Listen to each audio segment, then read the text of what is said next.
Chapter 522. The Mysterious Yin Seductive Body, Imbalance of Yin-Yang Energies. Having said that, he asked aloud, Xiaofan, do you know what kind of spiritual body your master has? My master has never told me, and I am not clear about it. Upon hearing this, Meng Xiaofan pondered for a moment, shook her head, and indicated that she did not know. The matter of a spiritual body is very private. Usually, it is not disclosed to others. Especially since Lu Chongqing said that Nangong Mili's spiritual body is beneficial to dual cultivation. In such cases, it is even less likely to be revealed. Because a spiritual body suitable for dual cultivation is very suitable for being a cauldron. If it were known, it could easily attract the attention of those with ulterior motives, attracting trouble like bees to honey. A naturally charming body, with the Yin origin source, a dual cultivation physique? Could it be the profound Yin charming body? Lu Lang, the Yin origin source you just mentioned, is it in the state of jade liquid? Upon hearing Lu Changsheng's description, Ling Zixiao reflected and spoke. As she couldn't cultivate, she had scoured various texts in search of a solution for the dragon roar physique. Now, hearing Lu Changsheng's words, a corresponding type of spiritual body immediately came to her mind. Exactly. Lu Chongqing, surprised and doubtful at her words, nodded. He had just sensed that this Yin origin source, when integrated with the primordial Yin essence, exhibited a jade liquid state. Then there's no mistake, this is profound Yin jade liquid, and this immortal spiritual body should be the profound Yin charming body. The profound Yin charming body naturally possesses charming bones, and when cultivating Yin attribute techniques, it has a certain enhancement. Moreover, the bearer of the profound Yin charming body will nourish the profound Yin qi within their body upon reaching the foundation establishment stage, aiding in breaking through bottlenecks and realms. The higher the cultivation level, the better the effect on breaking through bottlenecks. If the owner of the spiritual body breaks through to the core formation stage, and the profound Yin qi becomes dense, it will transform into profound Yin jade liquid, which can help nascent soul cultivators break through bottlenecks, and perhaps even realms. Ling Zixiao, too, was amazed at Nangong Mili's spiritual body and explained the effects of the profound Yin jade liquid to Lu Chongqing. Profound Yin jade liquid can help nascent soul cultivators break through realms. Upon hearing this, Lu Chongqing was amazed in his heart. Helping nascent soul immortals break through realms meant that it could also assist in the breakthrough to the nascent soul. However, such rare profound Yin jade liquid had been obtained by him, basically squandering a heavenly resource. If others knew that such jade liquid, which could aid in the breakthrough to the nascent soul, was obtained by a mere foundation establishment cultivator like him, they would probably be green with envy. No wonder just a bit of profound Yin jade liquid ingested by my Yin and Yang energies caused such an imbalance. Lu Chongqing paused internally, coming to a more direct understanding of the preciousness of this Yin origin source. If so, suppressing the dragon roar origin with the profound Yin jade liquid should not be a problem. He ran his mana, stopping the Yin and Yang energies from refining the profound Yin jade liquid, and shouted to Ling Zixiao, Zixiao, hurry, otherwise this profound Yin jade liquid will be refined by my mana. Okay. Hearing this, Ling Zixiao no longer hesitated. She immediately removed her light blue palace attire, revealing her snow-white, voluptuous and graceful jade body. This body was not as enchantingly enticing as Nangong Mili's, but was still lithe and graceful. Splash! Lu Chongqing transferred the tender embrace technique, solely focusing on healing, and released Nangong Mili. Then, he embraced Ling Zixiao tightly and jumped into the spiritual pond. Splish splash! The two entered the spiritual pond, causing a splash of water. Zixiao! Lu Chongqing raised his hand to signal, first taking out a spirit pill from his storage bag for Ling Zixiao to consume, to avoid any accidents during the process. He then called out with a serious voice, indicating that he was about to begin. Ling Zixiao, wrapping her arms around Lu Changsheng's neck and entwining his waist with her legs clad in sheer white stockings, responded. After watching for so long, she was already emotionally moved. Dragon Invocation Technique. Lu Chongqing firmly held the shapely waist of the beauty, took a deep breath, and activated the Dragon Invocation Technique. Chapter 523. Xiaofan, bring your master over. Under one roar. As the Dragon Invocation Technique was activated, the flood dragon arrived inside Ling Zixiao's body, roaring at the Dragon Ball and tentatively seizing the Dragon Roar origin.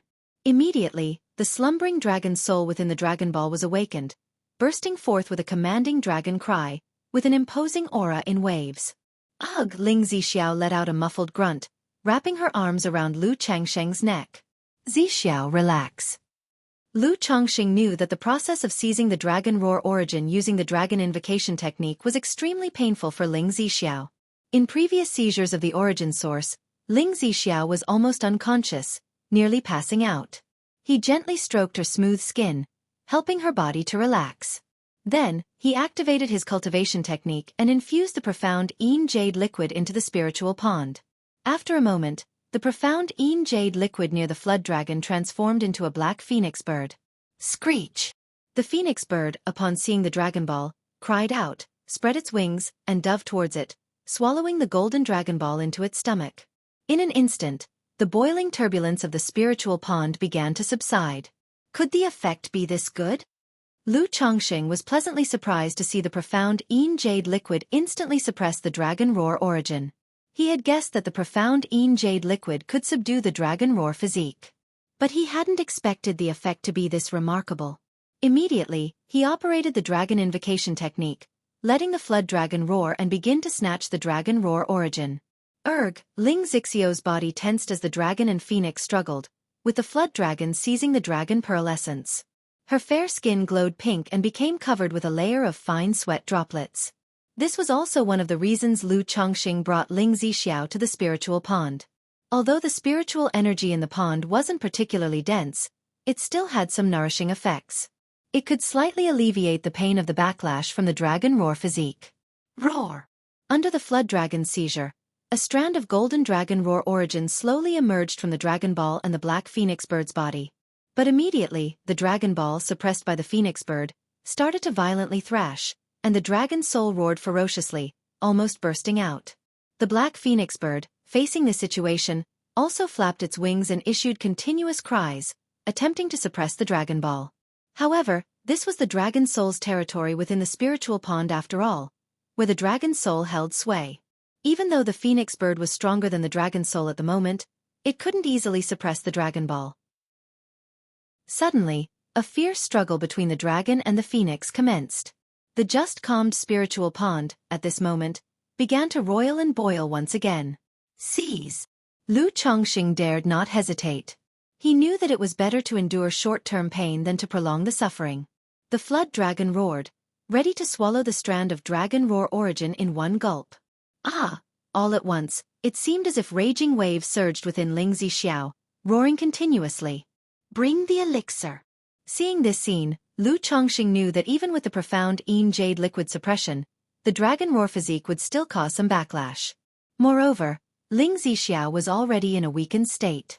The seizure of the origin source by himself also caused certain damage to Ling Zixiao herself. He reached out with a large hand and took out a bottle of elixir medicines and a stack of talismans from the storage bag, applying them to Ling Zixiao. These were prepared by him specifically for Ling Zixiao. Under the power of the elixir medicines and talismans, Ling Zixiao's condition instantly stabilized a great deal. Her willow brows relaxed, she exhaled a breath of turbid air, and her tense delicate body gradually loosened, trembling slightly. Dragon Invocation Technique. Lu Changsheng firmly supported her slender willow waist with both hands and called out softly. He let the flood dragon swallow the golden origin source in front of it. After swallowing a strand of Dragon Roar origin, the flood dragon did not leave. Instead, it roared at the Dragon Ball and continued to snatch Dragon Roar origin. Within the black phoenix bird, the dragon soul let out a mournful cry, and another strand of golden origin source slowly emerged. Now with the profound Yin Jade liquid suppressing the Dragon Roar physique, Lu Changsheng naturally could not, like the first time, hastily snatch just a strand of Dragon Roar origin. He needed to seize as much of Ling Zixiao's Dragon Roar origin as possible. After all, once this opportunity passed, there would be no such shop to find. This surge of profound Yin Jade liquid was not eternal. In the process of suppression, the profound Yin Jade liquid was also being consumed. Once the profound Yin Jade liquid was fully expended, it would be difficult for him to plunder the Dragon Roar origin like this. Additionally, there was a limited supply of elixir medicines and talismans he had prepared for Ling Zixiao. Once the power of the elixir medicines and talismans faded, he would have to rely on himself to stabilize Ling Zixio's condition. And currently, Ling Zixio's body was still in recovery, in a state of weakness. To solely rely on him to stabilize her condition through the yin-yang nirvana art and the life extension technique was far too difficult. Moreover, there was Nangong merely waiting for him to come to her rescue. Boom boom boom, the dragon and phoenix kept roaring fighting, as if to shatter the entire secluded pond. The flood dragon, meanwhile, took the opportunity to keep snatching the dragon roar origin. 1 strand, 2 strands, 3 strands. Strand after strand of dragon roar origin was snatched and swallowed by the flood dragon. Lu Lang. When the flood dragon snatched the 8th strand of dragon roar origin, Ling Zixio's complexion turned from pale to a bit ghastly pale. Her entire body trembled as if she had been electrocuted, her voice weak and trembling. "It's okay now, it's all right." Lu Chongqing gently stroked the beauty and quickly spoke to comfort her. He knew that he couldn't continue to draw more from her. Ling Zixio's condition was too weak at the moment. The plundering of the dragon roar origin caused her significant harm. If too much origin was plundered at once, it could severely damage her foundation. Later, even if the dragon roar physique issue was resolved, she would face the problem of a damaged foundation, making it difficult to make any progress. Dragon Invocation Technique. Lu Chongqing immediately operated the dragon invocation technique and took all 8 strands of the dragon roar origin into his body. Boom boom boom. No sooner had the 8 strands of dragon roar origin entered his body than they rushed about chaotically. This caused Lu Changsheng's body to surge with blood and mana, and a muffled grunt escaped from his mouth. The initial single strand of origin had not caused him any harm. But now, suddenly absorbing 8 strands of the dragon roar origin, it had a certain impact on him. Chapter 524. Xiaofan, bring your master over. However, this shock remained within a tolerable range. 100 Refinements Treasure Body Art. 7 Luminaries Great Freedom Sword Scripture. Lu Chongqing activated his cultivation technique, as his blood and mana surged, suppressing the dragon roar origin within his body. The next moment. The yin-yang energies in the Qi ocean core, transformed into little yin-yang fish, swiftly swam over. With a whoosh, they swallowed a strand of dragon roar origin and began to refine it. As Lu Chongqing stopped plundering the dragon roar origin, Ling Zixio's eyes opened and closed amidst a spring-like mesmerizing haze, her movements languid and seductive, and her voice was no longer filled with such pain. Under the gentle comfort, her voice at times lofty, sometimes melodious, at times seductive, and at times soft. Meng Xiaochan, not far away, blushed and palpitated at the sound of these tender moans. Watching the splash-splash of the water constantly splashing in the spiritual pool. She didn't understand why the elegantly composed, dignified and graceful Ling Zixiao would make such sounds at this moment. Moreover, even though the voice sounded extremely painful, it seemed to contain hints of joy. She pursed her lips, refusing to watch this scene. Discarding distractions, she came to one side, eyes on the nose on the heart, to check on her master's condition. Although she had great confidence and trust in Lu Chongqing, still, she couldn't help worrying about her master's situation in her heart. Through checking, she could see that a stream of pure origin essence was flowing slowly within Nangong Mili's body, nourishing her physical meridians. However, this origin essence was still too scarce compared to Nangong Mili's current condition. If this continues, I believe Master will be able to wake up and recover, she pondered. Subconsciously, she glanced at Lu Chongqing and Ling Zixiao in the spiritual pool. Splash splash, splash splash. The night waters were shrouded in mist, with a gentle breeze blowing, crisp sounds along with the splashing of the water. Under the bashful moon and starlight, ripples spread across the water, a myriad of enchanting scenes not meant for outsiders. Rumble rumble, yin-yang nirvana art. Dragon roar origin and primordial yin essence within Lu Chongqing surged wildly. His 100 Refinements Treasure Body Art and 7 Luminaries Great Freedom Sword Scripture were operating rapidly, continuing to elevate. He paid no attention to his own improvement, but focused on Ling Zixiao, who was nearly unconscious amid her confused awareness. Supporting the beautiful woman's waist, he began to use the yin-yang nirvana art to alleviate her pain and stabilize her condition. Speaking of which, the tender embrace technique can allow the fusion of primordial yin and yang. I wonder if the Dragon Roar origin and the profound Yin Jade liquid can also merge?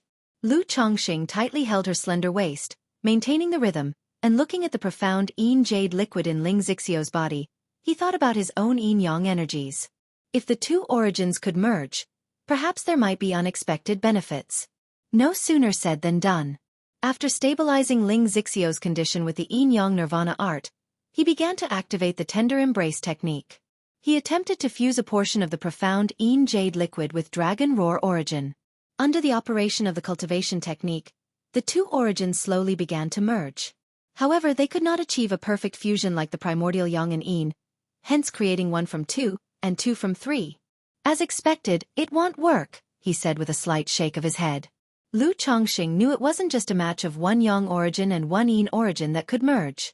The merging of the Great Sun Essence and Tai Yin Moon Radiance was solely due to the spirit-nurturing energy obtained from a core formation girl. Otherwise, these Yin-Yang energies would absolutely not have formed. Pity that there's only a tiny wisp of spirit-nurturing energy, he lamented. If I had more of this spirit-nurturing energy, perhaps the Dragon Roar origin and profound Yin Jade liquid could integrate in a Yin-Yang fusion, Lu Chongqing mused. He then continued to pay attention to the enhancement of the Yin-Yang energies, refine the primordial Yin essence, and heal alongside Ling Zixiao through dual cultivation. Now with the replenishment from Dragon Roar origin, profound Yin Jade liquid, and primordial Yin essence, his whole being was brimming with vitality and energy. Seeing Meng Xiaochan with a flushed face, nurturing Nan Gongmili's body, he called out, "Xiaochan, bring your master over here," outside Qingzhou Mountain. Boom boom boom, Yu Jinyang, Yu Yuanshan, and Yu Ningjuan, three foundation establishment cultivators, were persistently attacking the foundation establishment area of Qingzhou Valley. During this time, they were not attacking non-stop. To avoid excessive mana consumption and risking the Lu family activating the Great Formation in desperation, they stopped to rest and recover their mana periodically. But as soon as they felt recovered, they would resume the harassment and assault. After 7 days, the hearts of everyone in the Lu family were shrouded in a deep gloom. After all, to launch such an assault and harassment on Qingzhou Mountain was like rudely defecating on their heads, an extreme provocation. Yet, faced with such brazen challenge, they dared not retaliate and could only endure the harassment. Boom boom boom. After 7 days of harassment, the trio's attacks grew increasingly ferocious. Yu Jinyang, the leader, even brought out a golden mountain-like large magic artifact, continuously bombarding the formation, causing immense noise and commotion. Just then, boom! Over Qingzhou Valley, the swirling spiritual energy vortex suddenly shook violently as if a dam had broken, collapsing with a thunderous crash. The spiritual energy vortex has collapsed. This means a foundation establishment failure. Ha ha ha! Yu Ningjuan saw the dispersion of the spiritual energy vortex inside Qingzhou Mountain, and immediately relished the disaster with a hearty laugh. In this expedition against the Xiahou clan, he successfully established his foundation using a foundation establishment elixir and foundation establishment spirit objects he had exchanged for with his family's contributions. Whereas the foundation establishment hopefuls of the Lu family had failed, which brought him great joy. Foundation establishment failure, Lu family of Qingzhou Mountain's fate has run out. Yu Jinyang beheld the sight, his authoritative visage betraying a smile as he stroked his snow-white beard. Chapter 525. Xiaochan, bring your master over. He immediately turned to Yu Yuanshan and Yu Ningjuan and said, "Now that the Lu family has failed in foundation establishment, we can go back." "Yes, ancestor." A smile also appeared on Yu Yuanshan's face as he nodded. The failure of the Lu family in foundation establishment indicated that things would proceed according to their family's plan.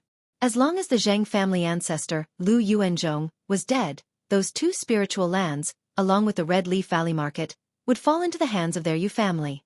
By then, relying on the resources of these spiritual lands, their Yu family would be able to rise even further. "Yes, ancestor." Yu Ningjuan originally wanted to go and see the faces of the Lu family cultivators, to mock and ridicule them. But he remembered that their purpose in coming here was to harass while concealing their identities. Although it was likely that the Lu family and other clan forces could guess that it was their doing, such matters should not be brought into the open. Otherwise it would look too ugly. Moreover, the Lu family ancestor, Lu Yuanzhong, was not yet dead. If he were driven to desperation and flipped the table, laying a hidden trap to kill their Yu family disciples. It would cause a lot of trouble. Immediately, the three of them took one last look at Qingzhou Mountain, confirming that the Foundation establishment had failed. They then transformed into escape lights and left the territory of Qingzhou Mountain.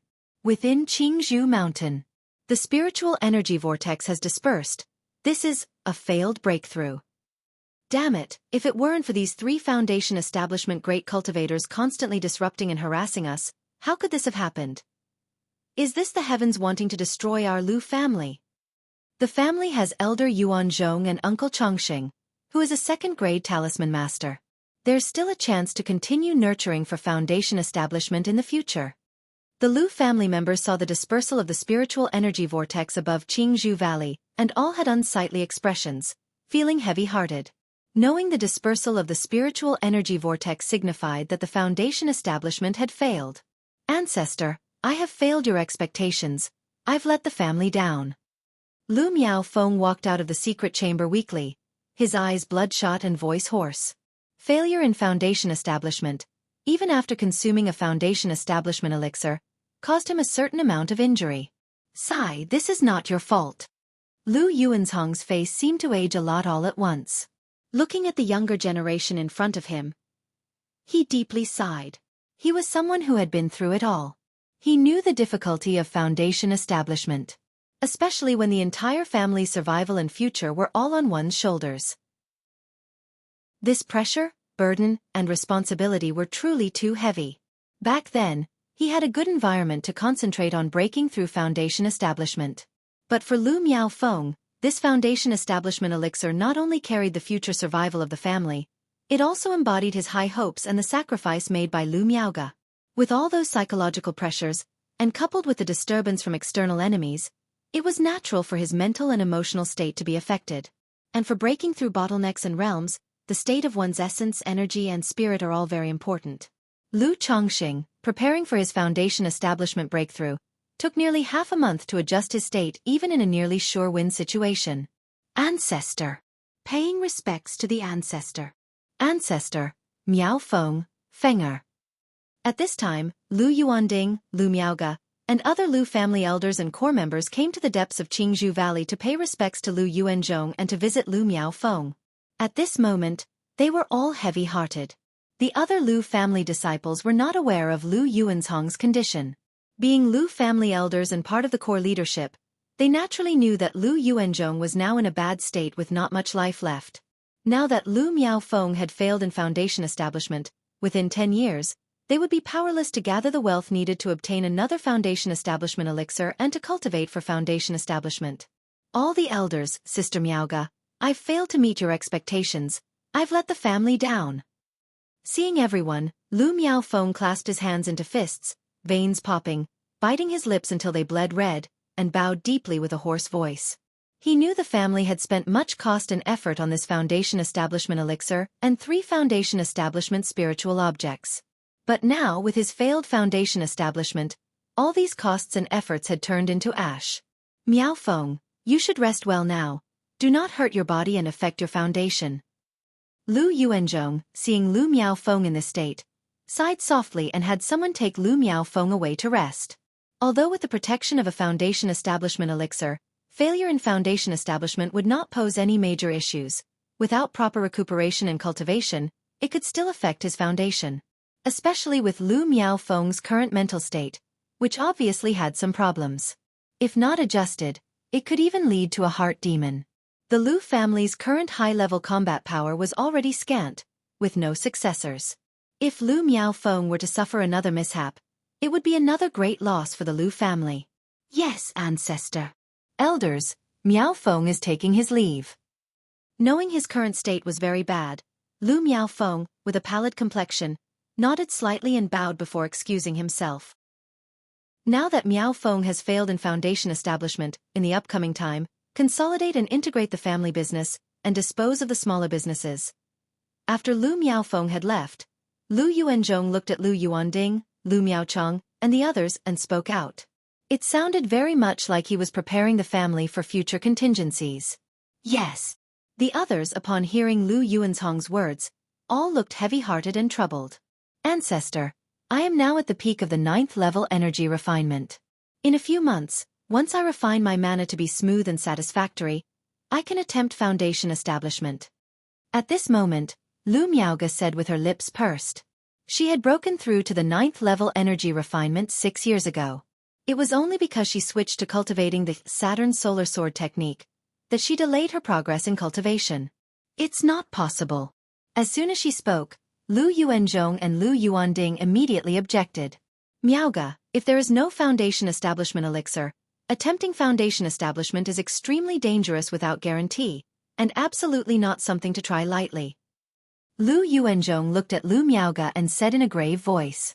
Apart from coordinating the 3 phases of foundation establishment and increasing the chances of success, a foundation establishment elixir also protects the meridians and dantian.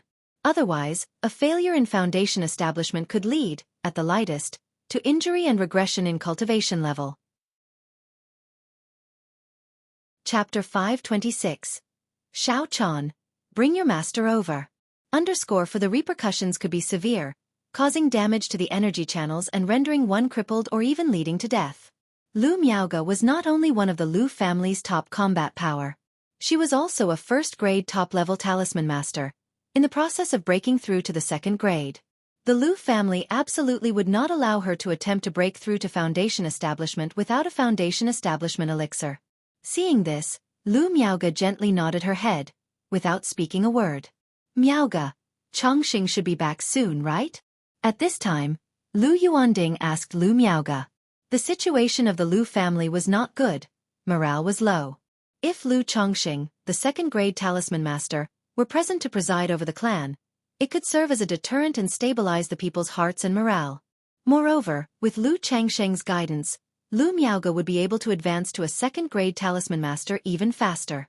If the Lu family had another 2nd-grade talisman master to preside over them, relying on the talisman path, it might be possible to acquire another foundation establishment elixir within a few years. Chongsheng mentioned he'd be out for a year, he should be back soon. Upon hearing this, Lu Miaoge's lips slightly pursed as she couldn't help but miss Lu Chongqing in her heart. She felt that with Lu Chongqing by her side, her heart would be peaceful and much more at ease. Yes, the outside world is not calm either. I've heard that some of the Xiaofan family members who escaped have turned into demon cultivators, causing havoc. A few small families were attacked not long ago. Lu Yuanding nodded his head, sighed slightly, his face filled with worry. The mountain top was shrouded in a hazy morning mist, stirring without wind. The spiritual pond was still rippling, continuously undulating, accompanied by a crisp sound. After days and nights of hard work during this period, Lu Changsheng's physical body, along with his mana nourished by the vital essence, the dragon roar origin, and the profound Yin Jade liquid, had reached the peak of the 3rd level of foundation establishment.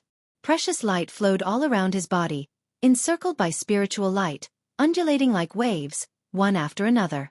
Boom!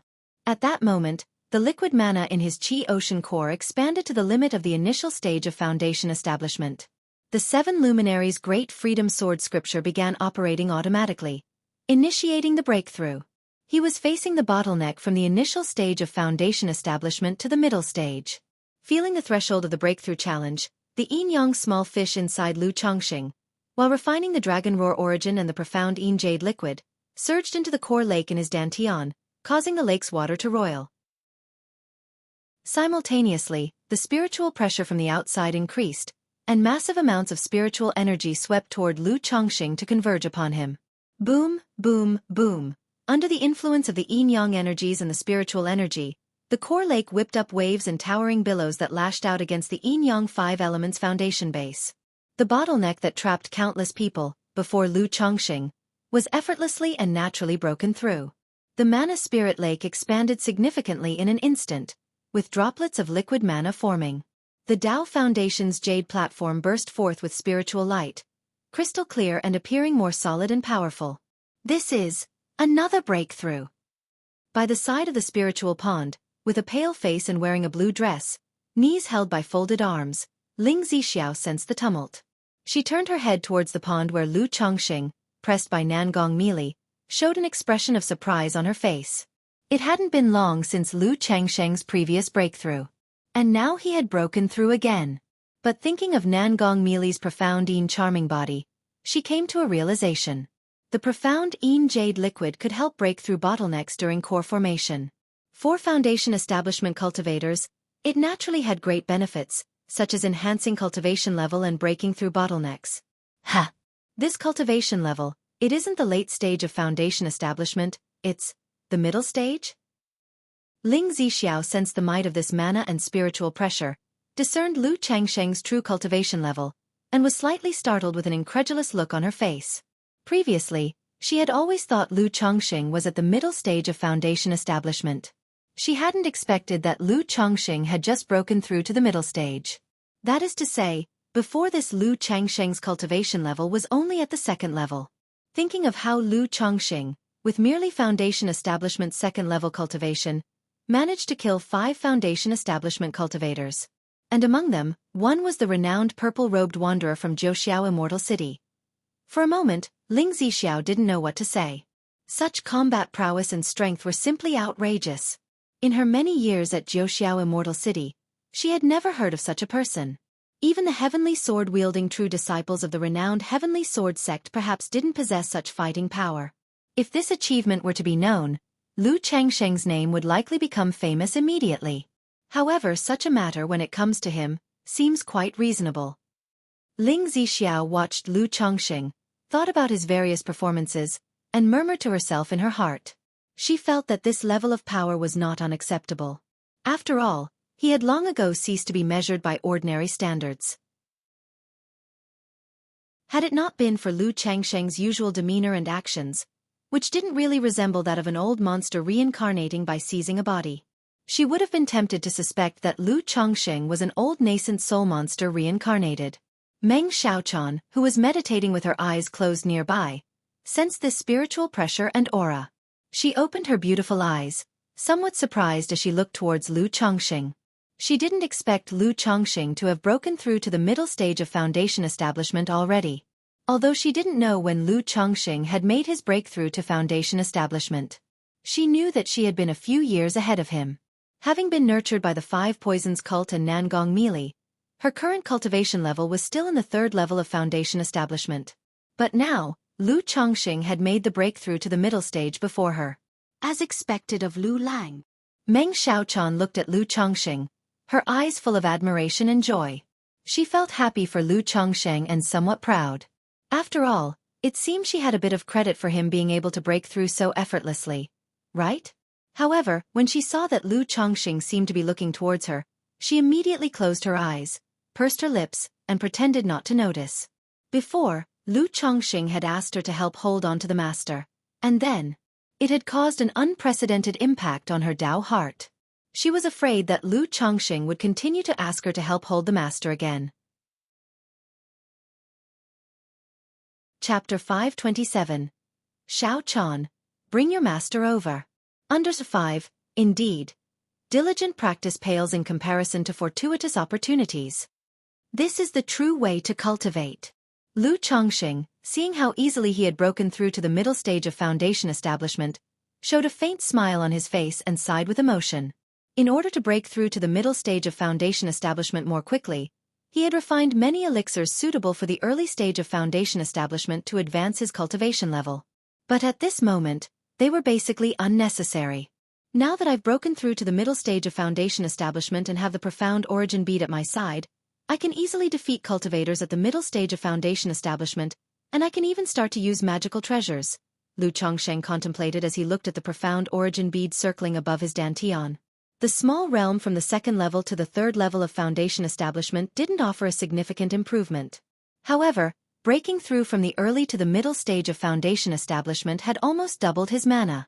With such an increase, amplified by the profound origin bead, his mana was almost comparable to that of a cultivator in the late stage of foundation establishment. A cultivator in the late stage of foundation establishment could barely use magical treasures. But because of the high consumption and the high cost of magical treasures, very few in the late stage of foundation establishment would use them. At most, they would use the embryos of magical treasures. However, Lu Changsheng had the profound origin bead at his side. Not only was the increase in mana comparable to the late stage, but he could also store 10 times more mana. This allowed him to be more extravagant than other cultivators. It's a pity that my 100 Steeds Towering Pagoda Lock is a high-grade magical treasure. Right now I can only stimulate a lower-grade magical treasure at most. Lu Chongqing thought of the 100 Steeds Towering Pagoda Lock in his system space, which he had not yet taken out. But this magical treasure was a high-grade treasure, something he couldn't stimulate at his current level. Immediately afterward, he extended his divine sense. He discovered that the limit of his divine sense had astonishingly increased to 230 zhang. He had surpassed even those who had just broken through to the late stage of foundation establishment. After briefly checking the details of his breakthrough, Lu Chongqing rubbed the smooth and full mounds of snow and circulated his cultivation technique to end the dual cultivation therapy. In her coma, Nangong Meili's brows tightened, her dainty nose was covered in sweat droplets, her juicy lips parted slightly, exhaling an alluring, unconscious moan as soft as orchid breaths. Pop!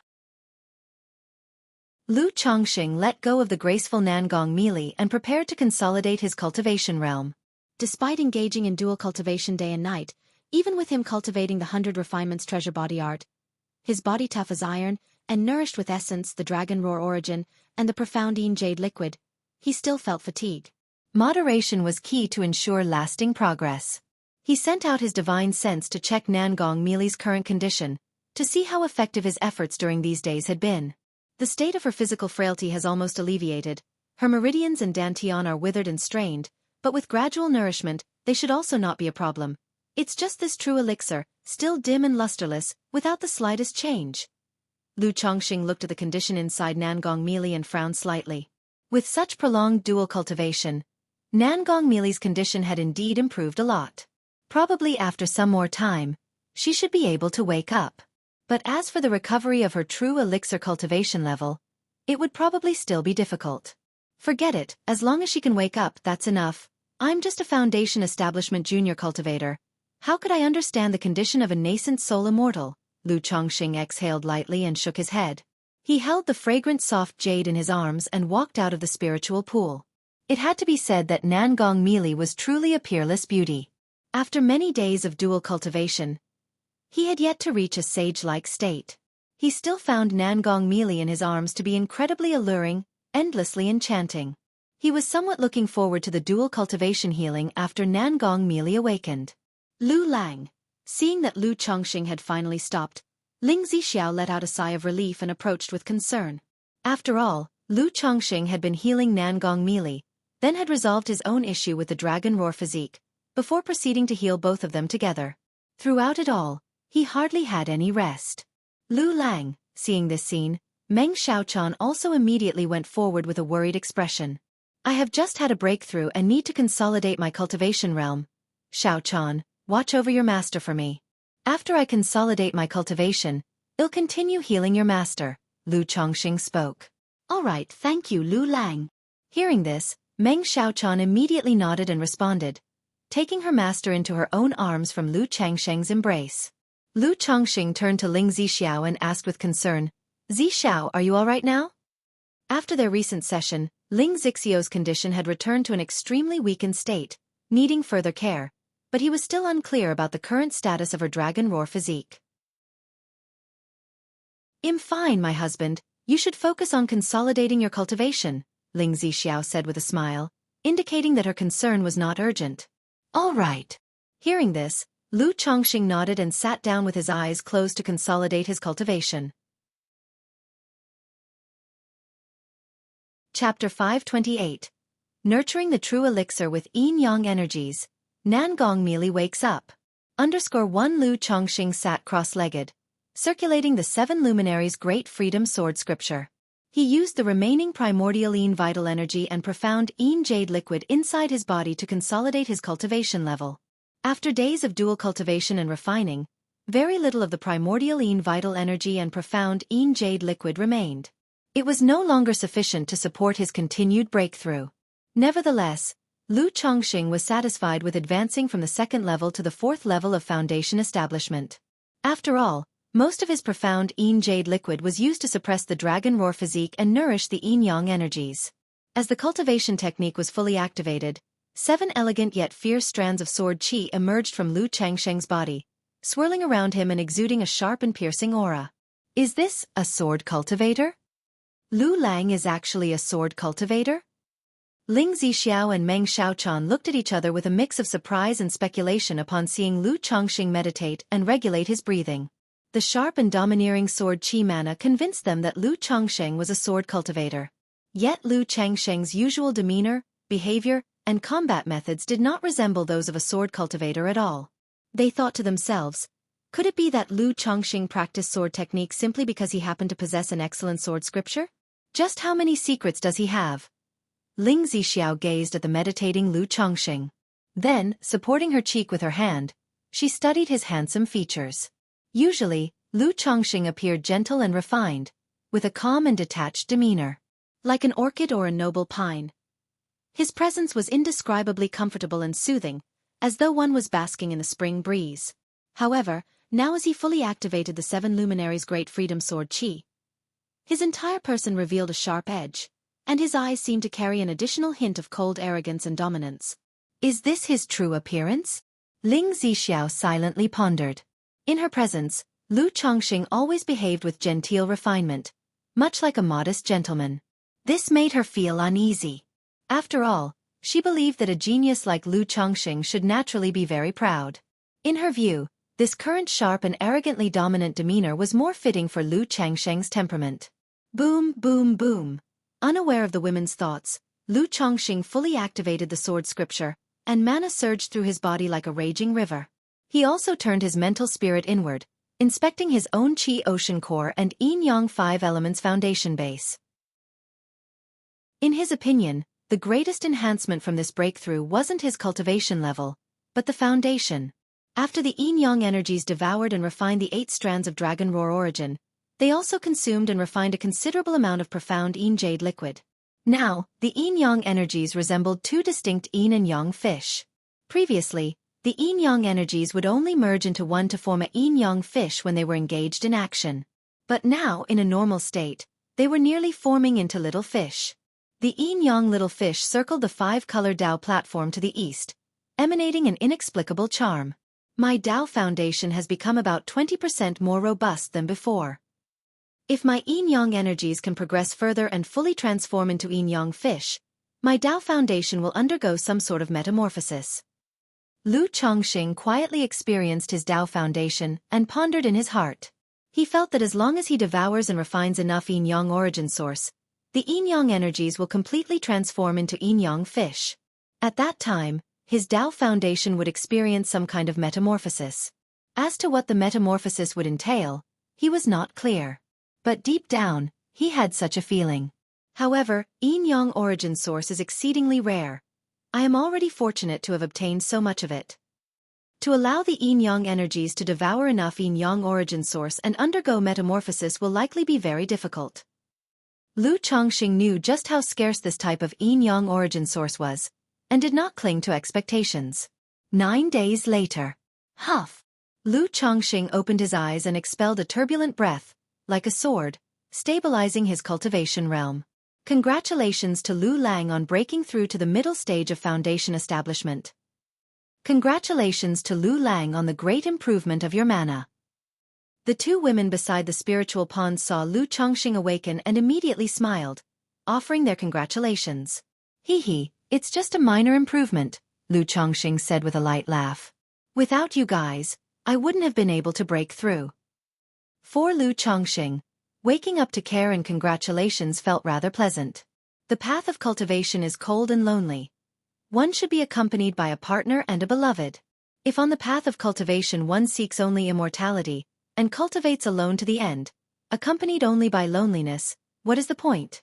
Zixiao, how are you feeling now? Lu Chongqing, flanked by the 2 women, sat down and inquired about Ling Zixiao's condition. He wanted to know how her dragon roar physique was after the extraction of the 8 strands of the dragon roar origin. My dragon roar physique is currently suppressed. But I feel that once I start cultivating, the dragon roar physique will still recover, said Ling Zixiao, her face pale and weak, with a hint of breathlessness. Now, as long as she takes good care of her body and refrains from cultivation, the dragon roar physique would remain stable. There would not be problems of scorching yang energy or withered meridians and dantian. Zixiao, rest assured, I'll find a way to completely resolve your dragon roar physique, Lu Chongqing reassured her with a warm voice and a nod. If before, he felt that Ling Xixiu's condition was very thorny, now, with the dragon roar physique subdued through the profound Yin Jade liquid, he was confident in resolving the dragon roar physique. Once he returns, as long as Lu Miaoge cultivates the water of virtue technique to use the Tai True water to adjust Ling Xixiu's body, to rejuvenate her frail body and withered meridians and dantian, then it would be possible to gradually resolve it through the dragon invocation technique. Then, not only would Ling Xixiu's foundation establishment strength recover, but she would also be able to continue cultivating. Furthermore, an idea formed in Lu Changsheng's mind. Since the dragon roar physique was so tenacious and capable of self-healing recovery, could he perhaps not completely eradicate Ling Xixiu's dragon roar physique? Chapter 529. Nurturing the True Elixir with Yin-Yang Energies. Nangong Meili wakes up. Maintaining the balance of Ling Xixiu's dragon roar physique was essential to assist his cultivation. Meanwhile, Lu Chongqing could use the dragon invocation technique to continually seize the dragon roar origin source and enhance his yin-yang energies. Of course, this was just an idea Lu Chongqing had. The feasibility of it would still need to wait until Ling Xixiu's condition was resolved, after which he could ask for her opinion. After chatting with Ling Zixiao for a while, Lu Chongqing told her to rest well and then started to chat leisurely with Meng Xiaochan. Their relationship was one with a mixture of gratitude and grudges, and they didn't know much about each other. Now that she was going to be the mother of his child, there was no escaping that fact. It was natural for the two of them to get to know each other a little better and to develop their relationship. Lu Chongqing held Meng Xiaochan in his arms. He asked about the mission and chatted about Jin Kingdom and the Five Poisons cult. While he knew about these matters in general terms, he definitely didn't know as much as Meng Xiaochan. Moreover, when chatting, it's always necessary to find some topics to talk about. Facing Lu Changsheng's initiative, Meng Xiaochan felt a bit shy. But still, she snuggled cutely against him and answered in a gentle whisper. Lu Chongqing found Meng Xiaocan's demeanor very adorable and pinched her delicate and fair face. During this time, he had been in close contact with Ling Zixiao and Nangong Meili. Both women had tall, voluptuous figures. Especially Nangong Meili. Her figure was sinuous and enticing, ripe and juicy like a peach, irresistibly tempting. Holding Meng Xiaochan, who had the delicate body of a young girl, offered a different but equally delightful flavor. As they chatted lazily, Lu Chongqing learned a bit about Jin Kingdom's culture and customs, as well as its three great demon sections. He grasped some of the differences between the two countries. The immortal sects of Jiang Country and the demon path sects of Jin Kingdom had their distinctions. "Shiyu, I'm going to check on your master's condition," Lu Chongqing said. After chatting for a while, Lu Chongqing saw Nangong Meili at a side, dressed in a purple dress that made her slender figure infinitely tempting. Although Meng Xiaochan was reluctant to leave Lu Changsheng's embrace, she wouldn't forget about her master because of it. Lu Chongqing stood up, took hold of Nangong Meili's wrist, and checked her condition. During these days, Meng Xiaochan had used her mana and elixir medicines to nurture her master's physical body and meridians. Even though it wasn't very effective, it still made some difference. After examining her condition, Lu Chongqing lifted her skirt and began to heal her through massage. A light breeze rustled, and 2 or 3 fallen leaves were carried by the wind into the tranquil spirit pond, creating ripples. After a long time, the wind picked up again. A tall pine tree nearby swayed in the wind, making a rustling sound. Several pine cones fell with a clatter, dropping into the pond and splashing little waves. Several days later, Lu Chongqing, as usual, checked on Nangong Meili's situation. Her physical body and meridians were being nurtured and had largely moved past the critical period. However, her Qi Ocean core and true elixir remained dull and lacked luster. By the way, could my yin-yang energies have an effect on a nascent soul immortal's true elixir? Lu Chongqing wondered as he looked at Nangong Meili's true elixir. His yin-yang energies could cleanse and repair others' Dao foundations. Initially, Xiaoxia's lunar primordial spirit foundation had a tiny crack in it. Under the baptism of his yin-yang energies, not only was it restored, but it also transformed into the lunar primordial spirit foundation. Lu Chongqing had hypothesized that the reason his treatment of Xiaoxia's Dao foundation was so effective and resonant was partly because his yin-yang energies originated from her. Now, his yin-yang energies had also absorbed and refined Nangong Meili's profound Yin Jade liquid. Perhaps his yin-yang energies might have some additional effect on Nangong Meili. Moreover, the true elixir of a nascent soul immortal had some similarities with a foundation establishment cultivator's Tao foundation. Both were the foundation of a cultivator.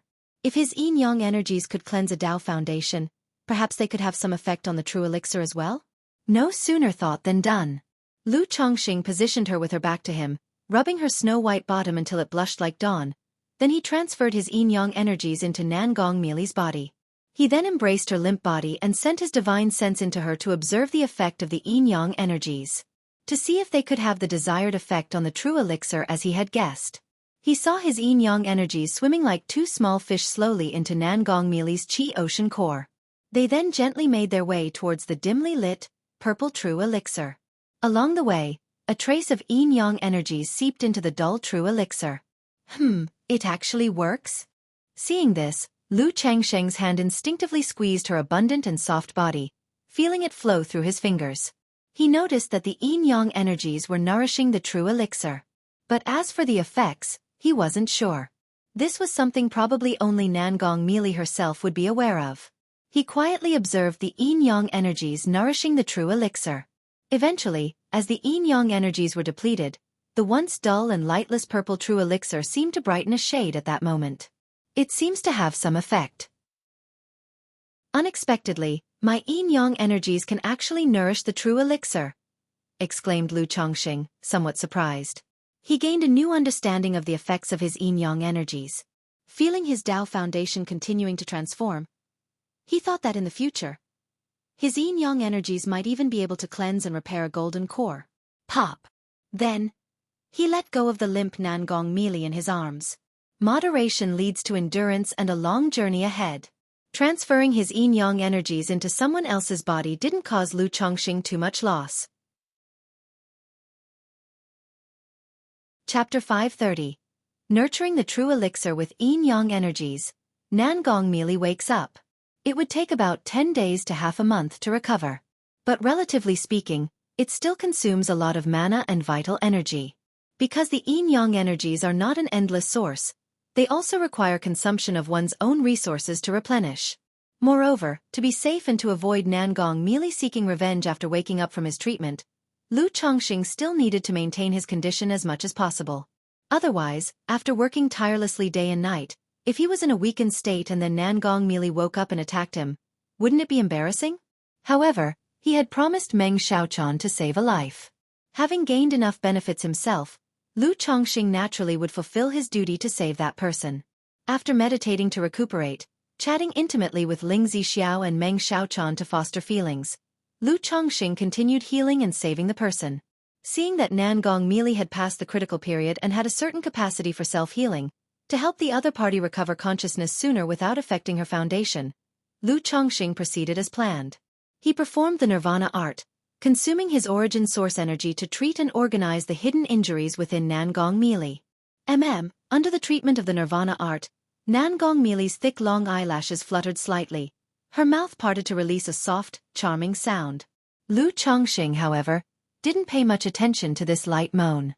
In these days, Nangong Meili often made unconscious moans. Nangong Meili's blurry consciousness began to awaken under Lu Changsheng's intervention. Her beautiful brows furrowed slightly, her body stiffened, and her delicate nose emitted a series of whining sounds. The next moment, Nangong Meili's consciousness awakened.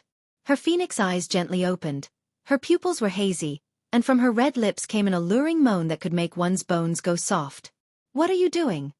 Nangong Meili's hair was in disarray, her cheeks flushed red like the dawn, her eyelashes trembled, and the phoenix eyes that had just opened immediately showed shock and anger. A wave of indescribable panic rose in her heart. Her memory stayed at the moment when the core formation immortal attacked. She had instructed her disciple, Meng Xiaofan, to use the teleportation talisman to escape.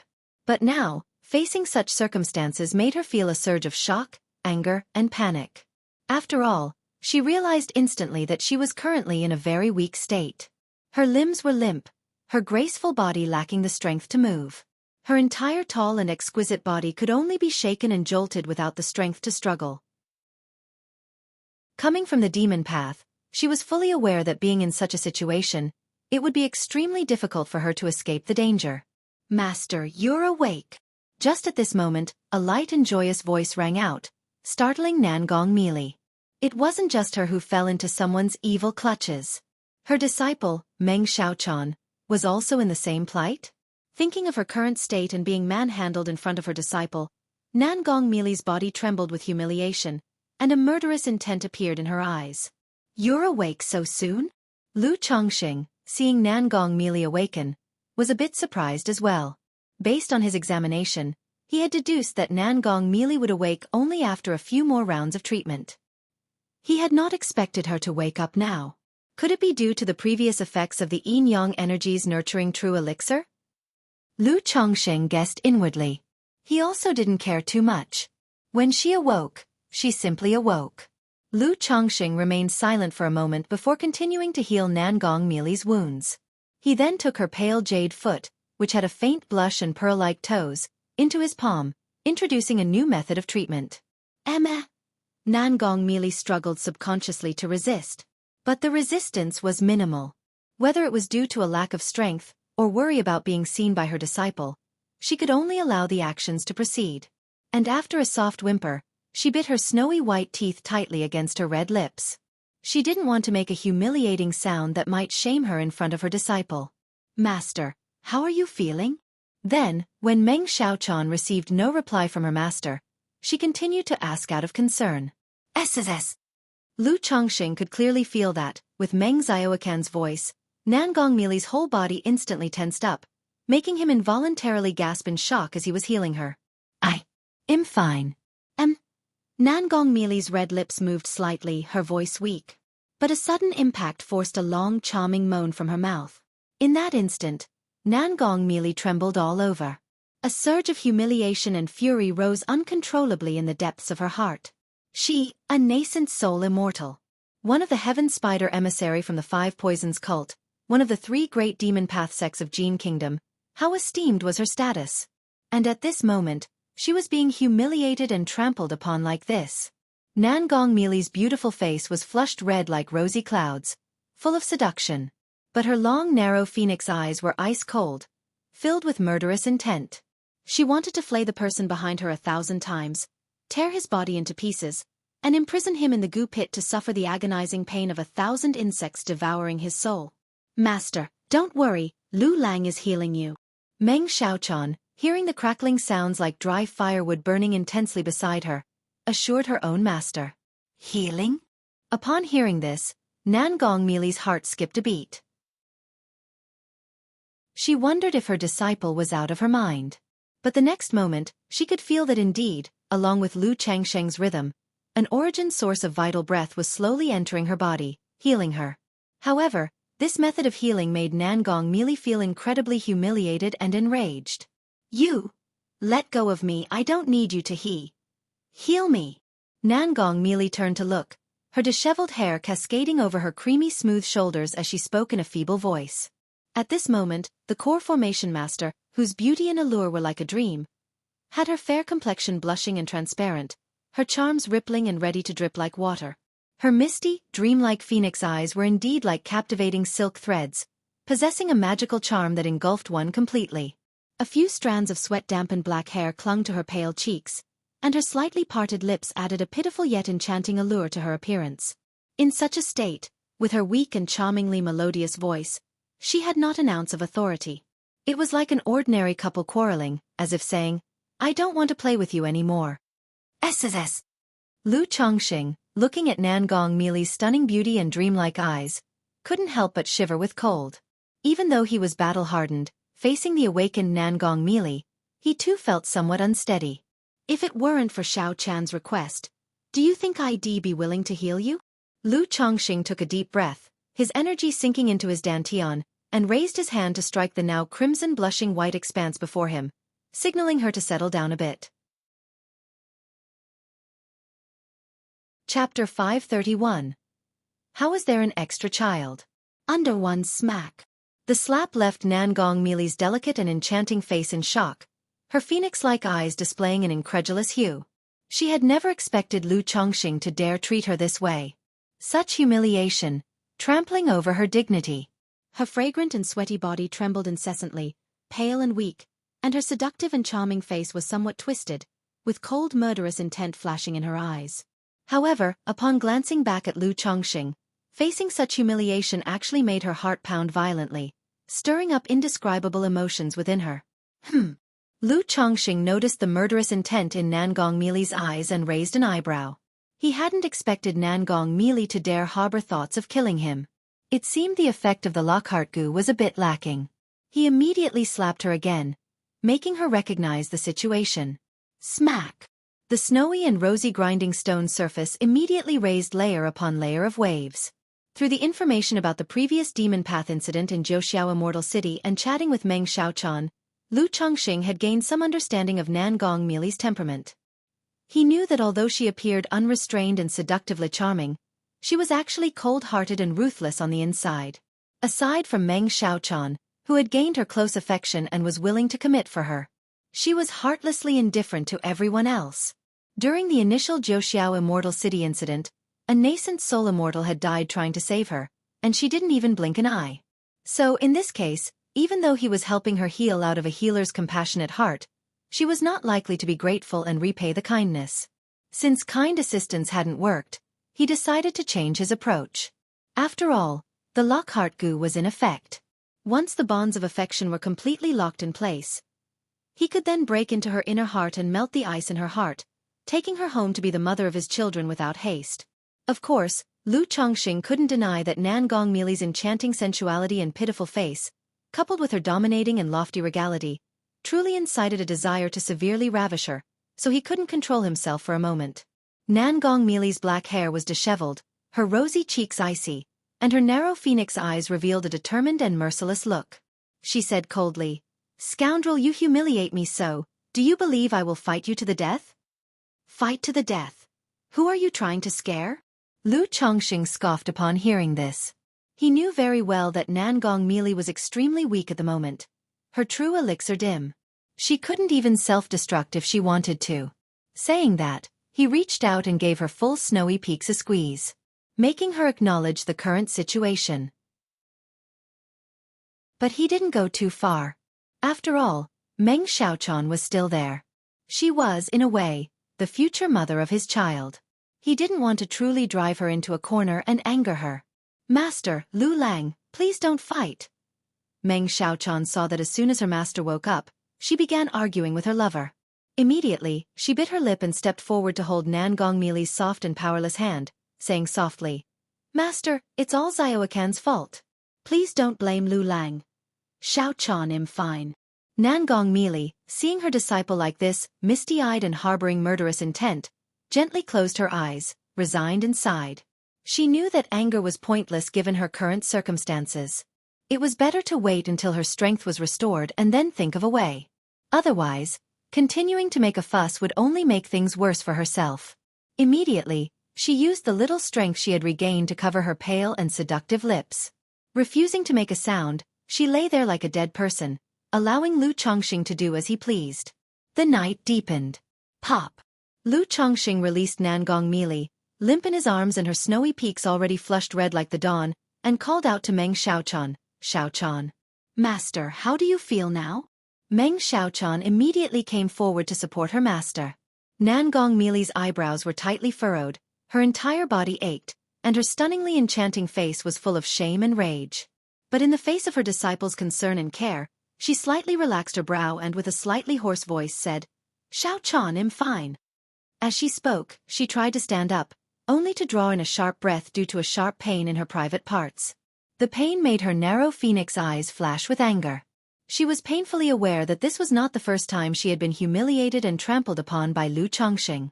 In the time she had been unconscious, she had already been played with and trampled upon by Lu Chongqing in every possible way. Her profound jade liquid had also been taken away by this scoundrel. "I, Nan Gongmili, swear, I will kill him.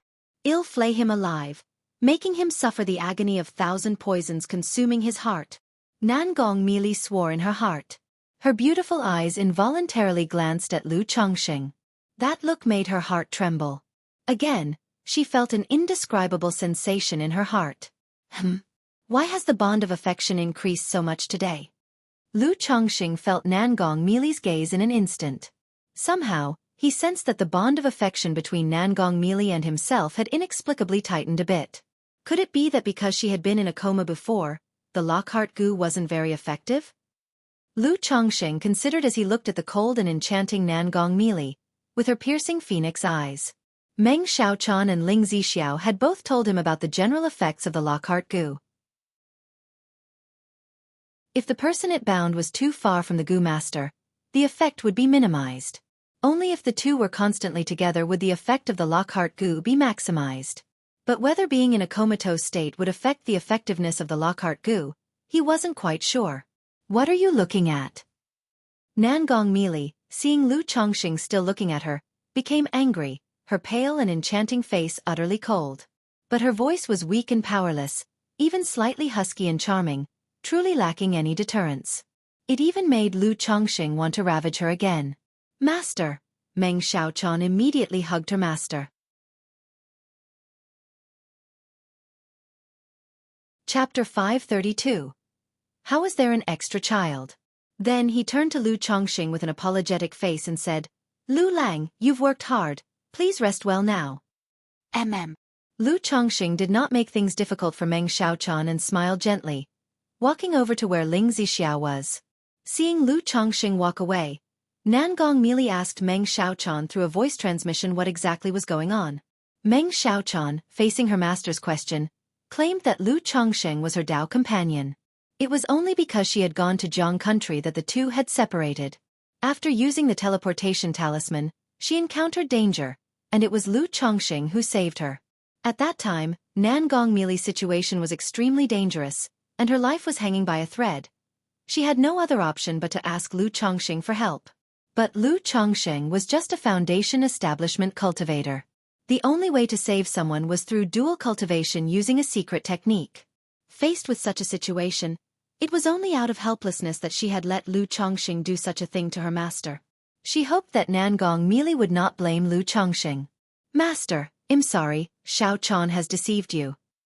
After Meng Xiaochan finished speaking, a surge of guilt washed over her heart. The reason she fabricated such a lie and didn't tell the truth about the Lockhart goo was that she knew her master's personality. Once the matter of the Lockhart goo was told, her master would be on guard and might be able to break free while the Lockhart goo was weak and the emotional ties were not yet formed. If by then her master wanted to kill Lu Chongqing, he would be in danger. It's all right, Xiaochan, your master doesn't blame you. You've had a hard time these days. Nangong Meili sighed slightly. As a nascent soul immortal and demonic path cultivator, she was not the kind of person to cling stubbornly to chastity and forsake life. But waking up to find herself manipulated and humiliated in such a manner was difficult for her to accept calmly. Now, after hearing Meng Xiaocan's explanation and understanding the causes and consequences, she knew that the situation must have been extremely dangerous. Meng Xiaochan had no choice but to resort to this strategy. At least, through the recent humiliation, she felt that Lu Chongqing was truly sincere in healing her, improving her condition somewhat. If the healing continued like this daily, her injuries could recover by 60 to 70% in a few months. But to heal like this every day, would she not fall apart? No, even if he were made of iron, he couldn't keep healing her like this, could he? Wait, what am I even thinking about? Nangong Meili gently closed her phoenix eyes, casting aside the distracting thoughts in her mind.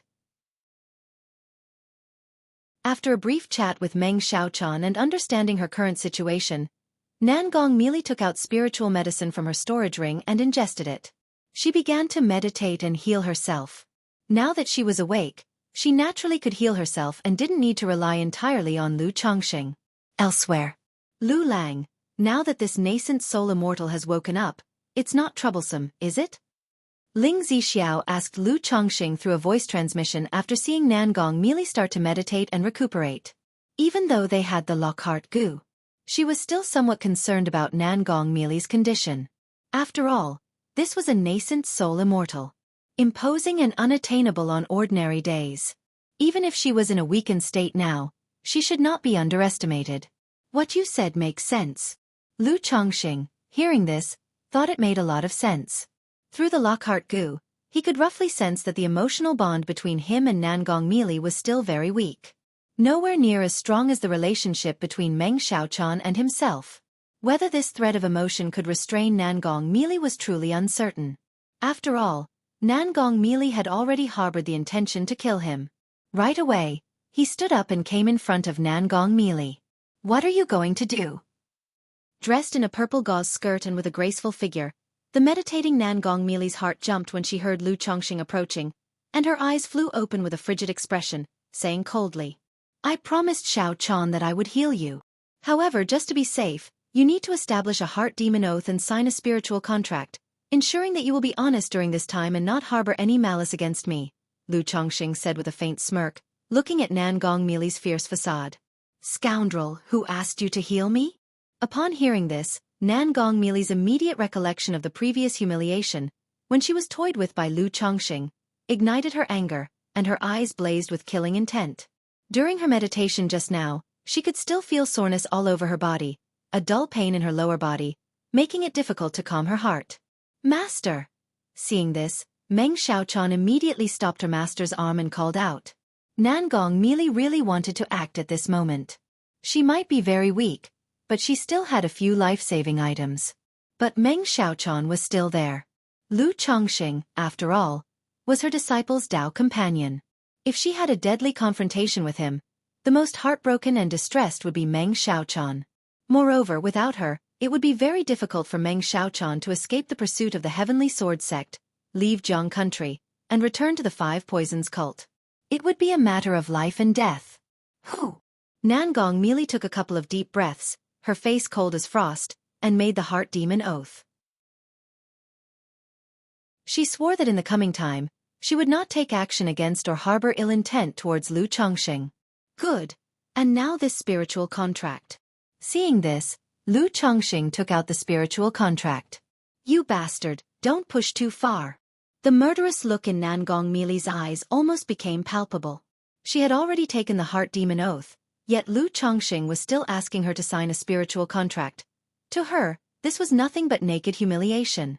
"Lu Lang, don't worry, the master will definitely not harm you." Meng Xiaochan looked up at Lu Chongqing, her eyes full of a pleading tone, speaking in a low and humble voice. Nangong Meili had already agreed not to take action against Lu Chongqing. Now that she had made the heart demon oath, Meng Xiaochan also believed her master truly would not act against Lu Chongqing.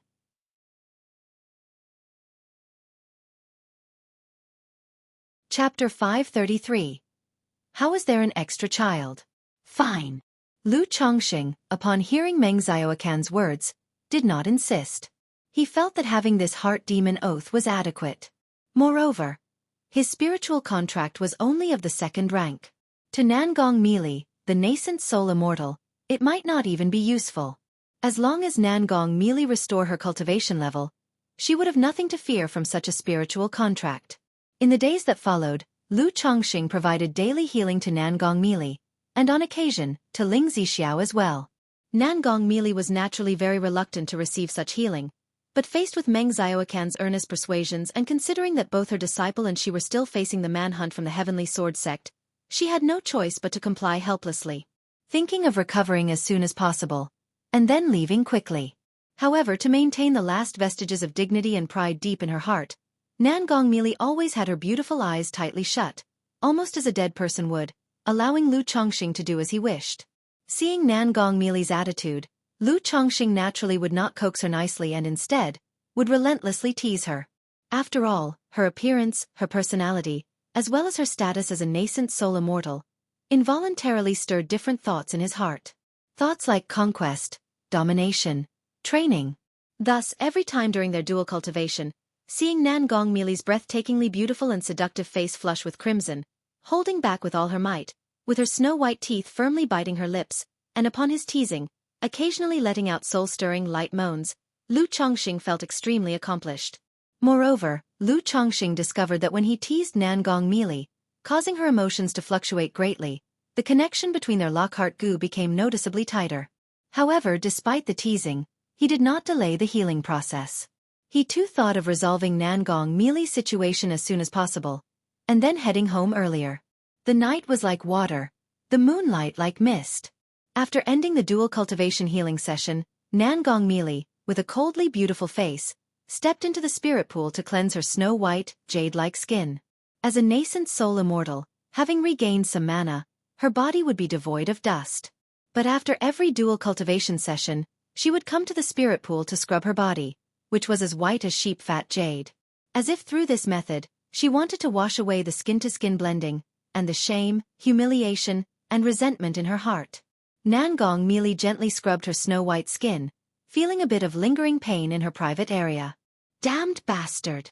Her brows furrowed, and a flash of anger appeared in her narrow, clear phoenix eyes.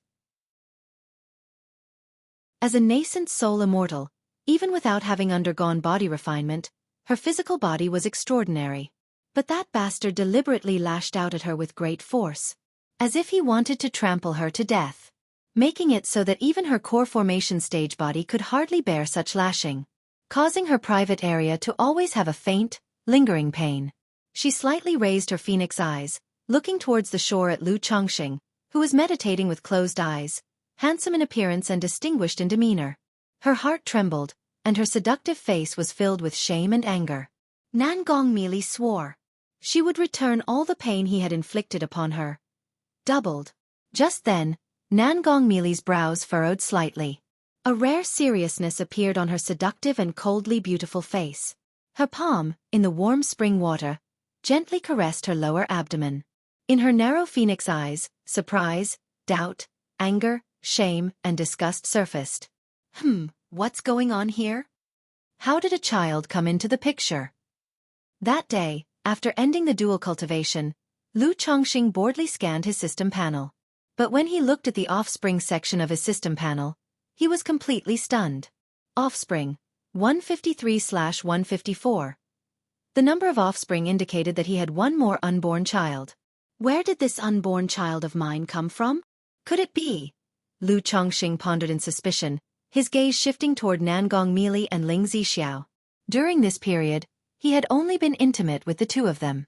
Therefore, the child could only belong to one of the two women. But dual cultivation usually doesn't lead to pregnancy. Lu Changsheng's brow furrowed slightly. Logically speaking, the process of dual cultivation, where yin and yang converge, hardly ever results in pregnancy. Yet the system had notified him, and it definitely couldn't be false. Is it Nangong Meili, or Ling Zixiao? Lu Chongqing mused internally, feeling that the likelihood of Nangong Meili being pregnant was greater. Because during this time, he had been dual cultivating with Nangong Meili every day. During which, it seems he had teased her, deliberately stopping the dual cultivation. Moreover, due to physical reasons, Ling Zixiao was extremely weak, making it difficult for her to conceive. You dog of a man, what are you staring at? In the spirit pool, Nangong Meili, who was cleansing her voluptuous body, saw Lu Chongqing staring blankly at her and lashed out with a majestic and enchanting face as cold as frost. She had never had a good attitude toward Lu Chongqing. Especially after regaining some of her strength, she had always been cold and harsh toward him. Faced with this, Lu Chongqing naturally didn't coddle her and always retorted tit for tat. Sometimes, Lu Chongqing even wondered if Nangong Meili was deliberately provoking him, so that he would. However, this time, faced with Nangong Meili's scolding, Lu Chongqing didn't retort coldly as usual. Instead, his gaze was gentle, and he offered a mild smile. Although in Nangong Meili's heart he was detested and she wished she could tear him apart limb from limb, his handsome face and his smile, as soothing as a spring breeze, were like magnets that irresistibly drew her gaze and made her heart flutter involuntarily. Nangong Meili snorted coldly and without looking at Lu Changsheng's face, closed her eyes as she washed her flawless exquisite body. Ling Zixiao, standing nearby, watched the scene with a smile. There's a saying that goes, the player is blind, but the spectator sees clearly. As a spectator, she could clearly sense that Nangong Meili's attitude towards Lu Chongqing had changed significantly from the beginning. These changes might have gone unnoticed by Lu Chongqing, but Ling Zixiao saw them all clearly. She knew the effects of the Lockhart goo were showing. However, in Ling Zixiao's eyes, apart from the Lockhart goo, Lu Changsheng's appearance and temperament played a significant role. This handsome face and extraordinary demeanor were very attractive. Not to mention anyone else, she herself was definitely one of them. If she had encountered Lu Chongqing looking ugly or mediocre when they first met, she would have never agreed to his method for resolving the dragon roar physique. She would likely have hesitated for a long time, then traded a secret technique or attempted other methods. It's unimaginable that she would have agreed so decisively and become intimate with Lu Chongqing that very day. Ling Zixiao raised her arm, propped up her cheek, and quietly observed Lu Changsheng's peerless face.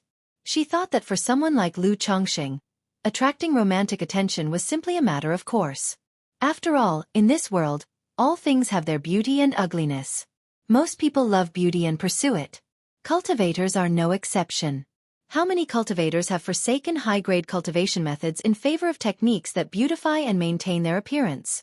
Or even when their resources were sparse, they still spent a considerable number of spirit stones on purchasing spirit pills for beauty and youth.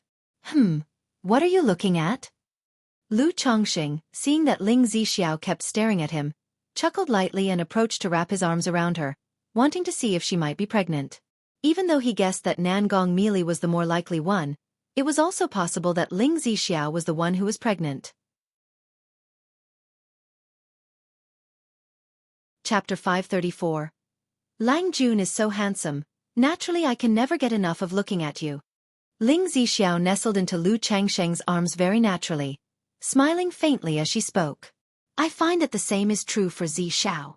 Lu Chongqing heard this and chuckled softly. He then used his mana to warm and nourish Ling Zixiao's body and meridians, checking the condition of her body. Facing Lu Changsheng's examination, Ling Zixiao didn't mind. Her full yet pallid face gently rested against Lu Changsheng's chest, her body and mind relaxing, allowing him to check her over.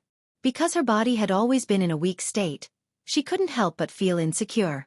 During her intimate moments with Lu Chongqing, not only did she feel as comfortable as if bathed in the spring breeze, but she also felt a profound sense of security, utterly tranquil and peaceful.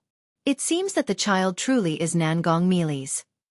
Lu Chongqing had checked Ling Zixiao's body thoroughly but hadn't detected any signs of the new life being nurtured. His brow furrowed slightly, his thoughts complicated as he looked towards Nangong Meili in the spiritual pool. Being able to get such a nascent soul immortal pregnant, to bear his child, was naturally a surprise to him. After all, it's very difficult for cultivators of that level to have children. Once pregnant, the spiritual root talent of the child would surely be extraordinary. But given Nangong Meili's temperamental nature, whether she would want the child was uncertain to him. Moreover, taking Nangong Meili home now would be quite troublesome. The Lockhart Gu only had a certain effect on Nangong Meili. It hadn't reached the extent it had with Meng Xiaochan. So, taking Nangong Meili home was not realistic. The likelihood that she would willingly go back with him was slim. Unless he used forceful methods. But now that she was to be the mother of his child, how could he possibly use forceful tactics to commit such coercive actions? Moreover, once Nangong Meili was home and her injuries and strength recovered, he really had no way to restrain such a nascent soul immortal. By then, it wouldn't be certain who held the say in his household. If the nascent soul immortal felt displeased and set out to do something, he would be unable to stop her. Also, Nangong Meili's identity posed a big problem. She was the Heaven Spider emissary of the Five Poisons cult, one of the three great demon sects of Jin Kingdom. He didn't have any prejudices or discrimination against demonic path cultivators. As long as she became the mother of his child, let alone the demon path, even if she were of the demon race, he would treat her no differently and still happily take her home. But the problem was, Nangong Meili and Meng Xiaochan were currently being hunted and pursued by the Heavenly Sword sect. Should her identity become exposed and tracked down, his entire family would face danger. Sigh. Lu Chongqing let out a soft sigh within his heart. Looking at Nangong Meili in the spiritual pool, his heart was filled with complexity. He didn't know how to handle Nangong Meili's situation. If he didn't take her home, he felt uneasy.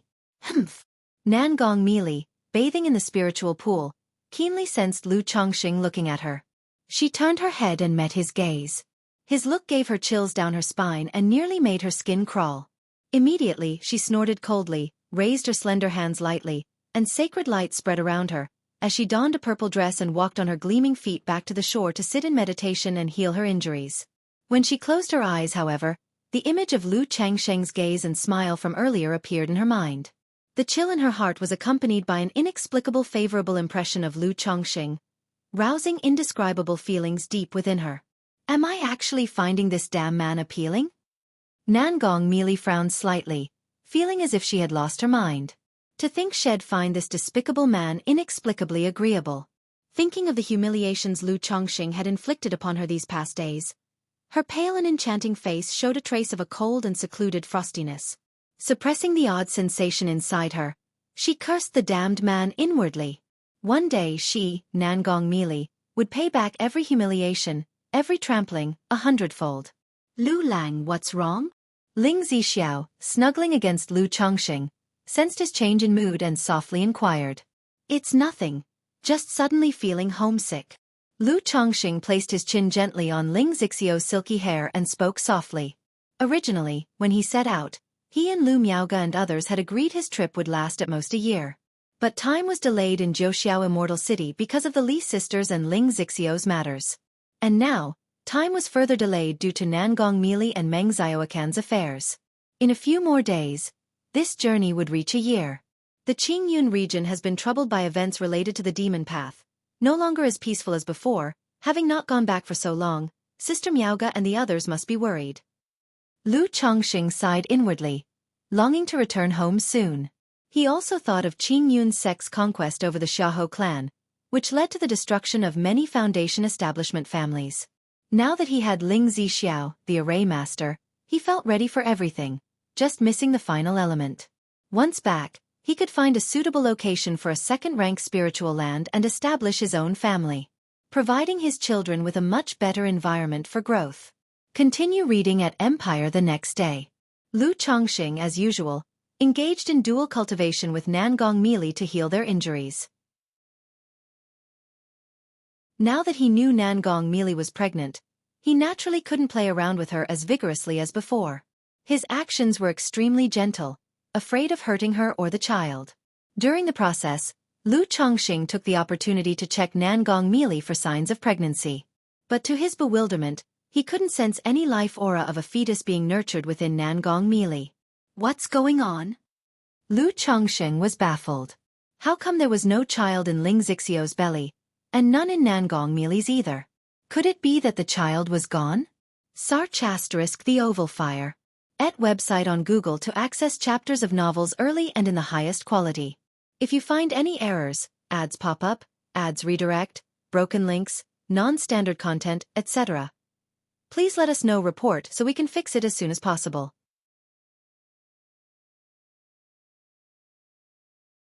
Chapter 535.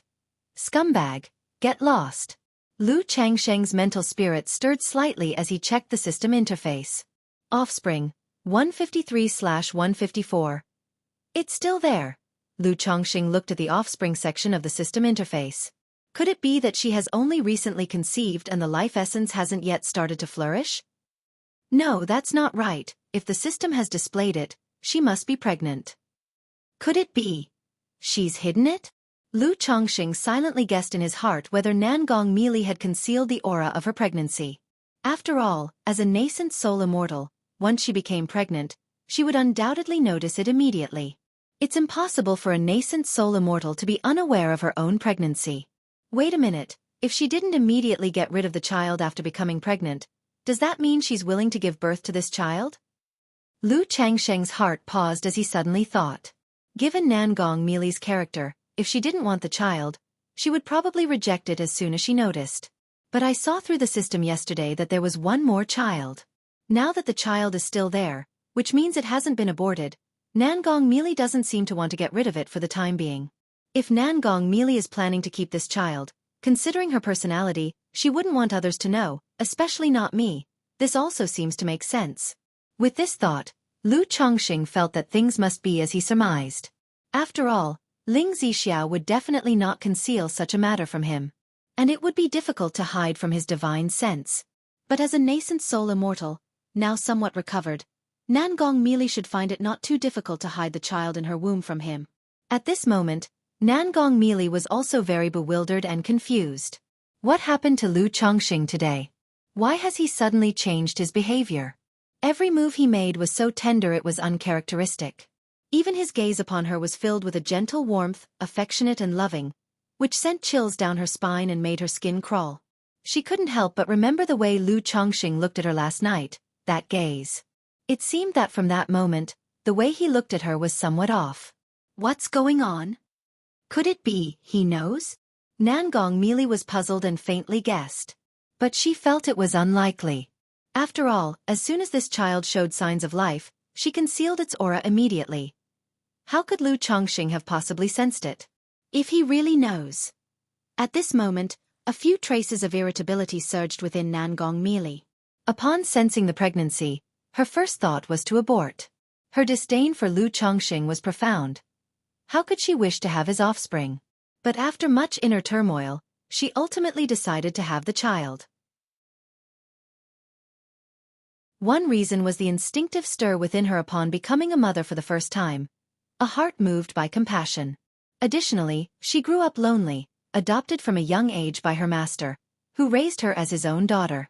After her master passed away, she felt an aching solitude and missed those bygone days deeply. She wished to raise a daughter herself, like her master did for her. But her aversion to men was so intense. She naturally had no desire to seek someone out for the purpose of having a child. As for adopting a child, that depended on circumstances and was not something that could be forced.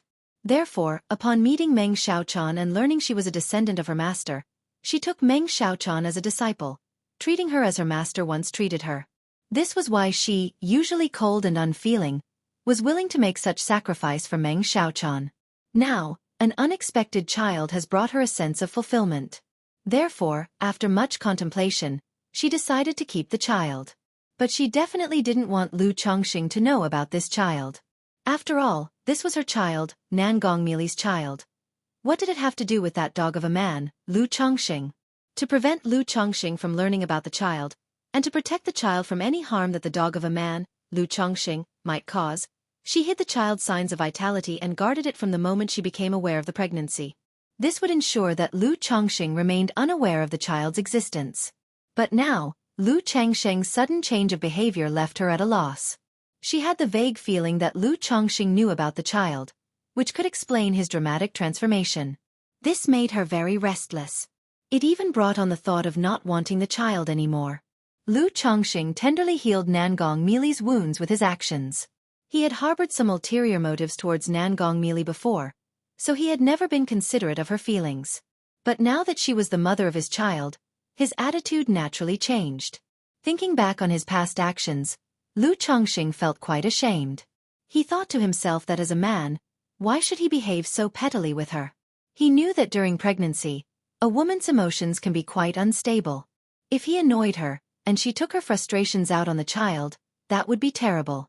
Looking at the blushing, enchanting face of Nangong Meili, Lu Chongqing said tenderly, "Meili, I have an origin source that can nurture the true elixir, it might help you recover sooner." As he spoke, Lu Chongqing wrapped his arms around her slender waist and transferred the yin-yang energies into Nangong Meili's body. His yin-yang energies had long since recovered.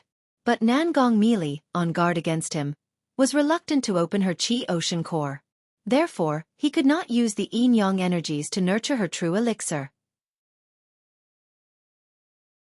Additionally, Lu Chongqing himself felt that the ability of the yin-yang energies to nurture the true elixir was astonishing. He was temporarily unwilling to reveal this to Nangong Meili. Of course, he also harbored the thought of not wanting Nangong Meili to recover too quickly.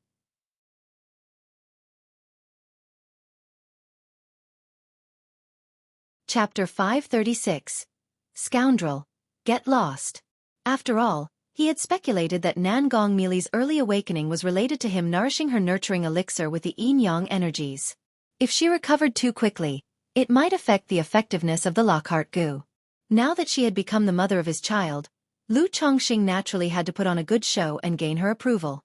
He also wanted Nangong Meili to recover sooner. Otherwise, having injuries all the time wouldn't be good for the child in her belly. Shwa! Nangong Meili's cheeks were flushed like sunset clouds, her beautiful eyes tightly shut, allowing Lu Chongqing to do as he pleased. But at that moment, under Lu Chongqing's gentle call of Meili, her jade-like face slightly stiffened, and her heart trembled. Lu Chongqing calling her name so tenderly made her, seemingly lost in the clouds, look somewhat bewildered. How many years had it been? Apart from her master who always called her little Meili, no one else had addressed her with such intimacy ever since. Of course, bootlickers don't count. Now, being softly called by Lu Chongqing in such a tender voice, she felt incredibly close to Lu Chongqing in her bewilderment. "You dog of a man, don't call me like that." Nan Gongmili quickly suppressed her tumultuous thoughts, opened her hazy beautiful eyes, her cheeks reddened with embarrassment and anger, and she said angrily, "All right, all right, all right." Lu Chongqing wasn't annoyed. He knew the Lockhart goo was already having a certain effect on Nan Gongmili. He just needed to maintain the right level, progress gradually, and naturally, he would be able to melt Nan Gongmili's heart. After speaking, he looked at Nan Gongmili's beautifully angry cheeks, leaned in close, and captured her tender and dewy lips. Nan Gongmili, with her lips captured by Lu Chongqing, had a bewildered look in her eyes, a difficult-to-suppress throbbing arising in her heart. As the invasion to her mouth startled her, Nan Gongmili suddenly reacted, immediately struggling to push Lu Chongqing away, her eyes filled with resentment as she angrily said, "You dog of a man, don't touch me. Get out once the dual cultivation is done." All right, I've just transferred in the origin source and am a bit weak. Mealy, you go ahead and refine this origin source first."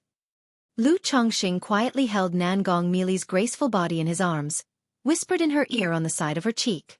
This voice full of doting tenderness, the intimate address, and his hot breath in her sensitive ear made her whole body go limp, her body trembling uncontrollably, her heart throbbing, with an indescribable meaning. Feeling the burning warmth of the man's body temperature tight against her skin, Nan Gongmili even felt that she and Lu Chongqing were as close as a couple deep in love. Her gorgeous cheeks were cold and taut, her eyes flashing with embarrassment and anger, wanting to continue to berate Lu Chongqing, to tell him to go away. But the next moment, the yin-yang energies swam towards her chi ocean core like little fish.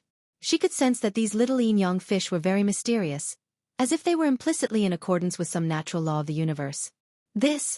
Nan Gongmili was astonished, not expecting Lu Chongqing to actually offer her such an origin source for healing. With a slight throbbing in her heart, she opened up her Qi Ocean core, and saw that, as soon as the yin-yang energies entered the Qi Ocean core, they began to circle around her true elixir. Strands of mysterious Tao rhythm spilled, slowly nurturing her true elixir. Nan Gongmili quietly experienced the Tao rhythm within. But this Tao rhythm was very mysterious. Even she could not comprehend it all at once. She only knew that this yin-yang origin source was obviously beneficial to her true elixir. In her heart, she was even more amazed that Lu Chongqing would gift her such an origin source to nurture her true elixir. For a long time, the yin-yang energies were completely consumed. Nan Gongmili could clearly sense that her true elixir had significantly recovered. She estimated that she would need only 4 or 5 more sessions to recover 70 to 80% of her strength. But she knew that drawing upon such origin source would certainly consume a great deal of Lu Chongqing's energy. Thus, she felt embarrassed and couldn't bring herself to make such a request. Seeing that Lu Chongqing was still holding her, and even beginning to get restless with his hands, Nan Gongmili's face was covered with frost as she said coldly, "Now that we're done dual cultivating, get lost and stay away from me." "Let me hold you a little longer," Lu Chongqing murmured softly. "Scumbag man, get the hell away from me." The chills in Nan Gongmili's heart surged under Lu Chongqing's tone, and she felt goosebumps all over, almost unbearable. Mana surged through her body, and she pushed Lu Chongqing away. Then, her body was enveloped in the glow of dawn, as she customarily entered the spiritual pool to cleanse her jade-like body. "Damn it, it seems it's not going to be easy to conquer her." Lu Chongqing stood up, dusted himself off, put on his clothes, and didn't seem to mind Nan Gongmili's actions. He just took it as letting her vent her anger. After all, she hadn't hit him too hard. Not far away, Ling Zixiao and Meng Xiaochan exchanged glances, confused. They didn't understand what was going on with Lu Chongqing today. Was he on the wrong medication or what? Why had his temperament suddenly changed so drastically? They knew how Lu Chongqing had treated Nan Gongmili before. They had seen it all with their own eyes. But in the next moment, Ling Zixiao had a realization. She figured that Lu Chongqing had deliberately been harsh to Nan Gongmili before. Now that the Lockhart goo was showing some effect, he had started with a gentle approach. She had to admit to herself that Lu Chongqing's gentle tactics were indeed hard to resist. Back when she was with Lu Chongqing, his sweet talk had left her weak and her heart fluttering. In the spiritual pool, Nan Gongmili's palm gently caressed her lower abdomen. The more she thought about it, the more irritable she felt that Lu Chongqing was aware of her pregnancy. If this damned man kept pestering her because of the child, coming after the child every day, what would she do? Humph, this is Nan Gongmili's child, what does it have to do with him? If he dares to disturb me and my child, I'll make sure he regrets it. Nan Gongmili's slender eyebrows raised. Her phoenix eyes shone with a cold brilliance. So what if Lu Chongqing knew? Could he possibly disturb her and take away the child? The fact that she hadn't sought him out to trouble him and suppressed him in the goo pit was already an act of great kindness. Would he dare to fight with her over the child? However, thinking about Lu Changsheng's recent change of attitude, Nan Gongmili felt that he wasn't so bad after all, at least he seemed quite responsible. Upon discovering the child, his demeanor had completely shifted 360 degrees. He was not an unfeeling person. But the next moment, Nan Gongmili also remembered how Lu Chongqing had previously humiliated and trampled on her. Now that there was a child, his attitude had changed. Wasn't she less important to him than a child? His recent gentleness towards her, was it all because of the child, and not for her? Damned man! Ha! What am I thinking about? Who cares about his attitude towards me? Let him do whatever he wants. The humiliation he had inflicted on her before, even if he tries to ingratiate himself with her now, she won't let it go so easily. Nan Gongmili's bewitching and radiant cheeks were cold as frost. Her slender phoenix eyes filled with clarity.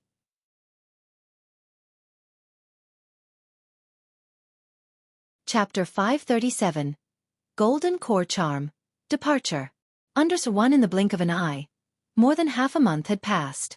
During these days, Lu Chongqing did a good deed every day, healing Nan Gongmili's injuries. Through the system panel, seeing that the child was always there, he also set his mind at ease. He knew that this female demon head was willing to leave the child behind. This made him feel increasingly positive about Nan Gongmili. However, Nan Gongmili's attitude toward Lu Chongqing remained cold and harsh, without a trace of warmth. She would often call him a dog of a man, telling him to beat it, sometimes even lashing out physically. Ling Zixiao and Meng Xiaochan were both astounded that Lu Chongqing could face such treatment without a hint of annoyance. Instead, he always had a warm and smiling face. This made them both somewhat doubt whether Lu Chongqing had some particular fetish. On this day, the yin-yang energies of Lu Changsheng's Dao Foundation had recovered. The speed of recovery for the yin-yang energies was related to his condition. In a place where the spiritual energy was thin, having to dual cultivate every day to heal, the recovery rate of the yin-yang energies was naturally much slower. But Nan Gongmili's injuries were gradually healing, and her strength was returning. The dual cultivation was no longer one-sided healing. During the dual cultivation, Lu Chongqing also gained many benefits. Moreover, because of the yin-yang energies, he swallowed and refined Nan Gongmili's profound yin jade liquid. This made the effects of their dual cultivation very good. It was much better than when he cultivated with Lu Miaoge or Ling Zixiao. But it was still inferior to Xiao Xia. Lu Chongqing guessed that this should be an additional effect of his Dao Foundation. Because the yin-yang energies merged with Nan Gongmili's spiritual body origin, her profound yin charm body granted him an extra bonus. In the future, once Ling Zixiao's body has recovered, and he integrates more of the dragon roar origin, the effect would presumably be excellent. After the dual cultivation ended, Lu Chongqing transferred the scorching hot yin-yang energies to Nan Gongmili. Nan Gongmili's beautiful eyes were tightly closed, her eyebrows slightly furrowed, as she channeled the yin-yang energies to nurture her true elixir. After the true elixir was nurtured by the yin-yang energies, Nan Gongmili suddenly discovered that the surface of her true elixir was now marked with a hint of golden pattern. This bit of golden pattern was almost imperceptible. But as the owner, she was acutely aware of it. And she realized what it was. Golden Core Charm. Nan Gongmili's radiant and enchanting face paused, her heart like tumultuous waves crashing within. The origin source Lu Chongqing had transferred to her had actually nurtured a speck of golden core charm on her true elixir. Although it was just a speck, barely noticeable, if it continued like this, day after day, did it not mean that one day, her fourth-grade true elixir might transform into a superior gold core? Superior gold core. Nan Gongmili was incredibly shocked. She was able to attain a 4th grade true elixir partly due to her profound Yin charm body, and also because she had rather good fortune. But now, her spiritual root and profound Yin charm body were almost of no help in breaking through to the nascent soul stage. Without great fortune, even with a 4th grade true elixir, progressing to nascent soul would be immensely difficult, nearly hopeless. Yet at this moment, this speck of golden core charm gave her hope of advancing to the nascent soul. If her true elixir could transform into a superior gold core, then she would have a 20 to 30% certainty of ascending to the nascent soul. Though a 20 to 30% chance might seem low, for advancing from core formation to nascent soul, this chance was already exceptionally high. Involuntarily, Nan Gongmili glanced at Lu Chongqing. She found that she was becoming increasingly pleased with what she saw in him. And she didn't even know when she had started no longer resisting the idea of dual cultivation and close contact with him. Could it be that I've fallen for this dog of a man? Nan Gongmili's heart trembled lightly, her inner turmoil peaking, a wave of unprecedented panic flooding her. Although she admitted that Lu Chongqing was exceedingly handsome and his temperament was ethereal, which she found quite satisfying, how could Nan Gongmili, who was above such vulgarity, fall for someone like that? Moreover, in the past days, Lu Chongqing had played with her in every way possible, humiliating and trampling upon her. She had wanted nothing more than to slash him thousands of times, to kill him and be done with it. How could she inexplicably start liking this dog of a man? Dog of a man, get lost from my sight. Seeing Lu Chongqing looking at her with tender eyes, Nan Gongmili's eyes, misty as smoke, flitted with a trace of panic. She instantly furrowed her brows, mana surged within her, and she pushed Lu Chongqing away. But the icy and sharp tone carried a hint of softness and charm. Sigh, women. The moment the skirt is lifted, they turn their faces and become unrecognizable. Lu Chongqing shook his head and sighed. He didn't take Nan Gongmili's attitude to heart. After all, they had only been together for a little over a month. He didn't believe that, after everything that had happened, Nan Gongmili would be hopelessly in love with him. If he had to be honest, were it not for the Lockhart goo, Lu Chongqing felt that given Nan Gongmili's character, she would have truly attacked him long ago, instead of merely cursing and scolding him as she did now. However, in his eyes, her attitude toward him had already improved a lot over time. At least her behavior toward him was no longer so resistant. In a moment of passion, she would even be somewhat cooperative. Nan Gongmili, upon hearing Lu Chongqing speak in such a manner, glared at him with deadly intent in her eyes. Her entire being radiated the commanding aura of a nascent soul immortal. Only, her appearance was too enchanting and alluring, and at the moment, still flushed with the afterglow, she appeared not at all imposing in the eyes of Lu Chongqing. His only thought was to conquer, possess, ravage, dominate, and train her. Nevertheless, the profound and ocean-deep auras made Lu Chongqing feel weighed down, as if a great mountain were pressing down upon him. Is this the strength of a nascent soul immortal? Merely the aura is so domineering.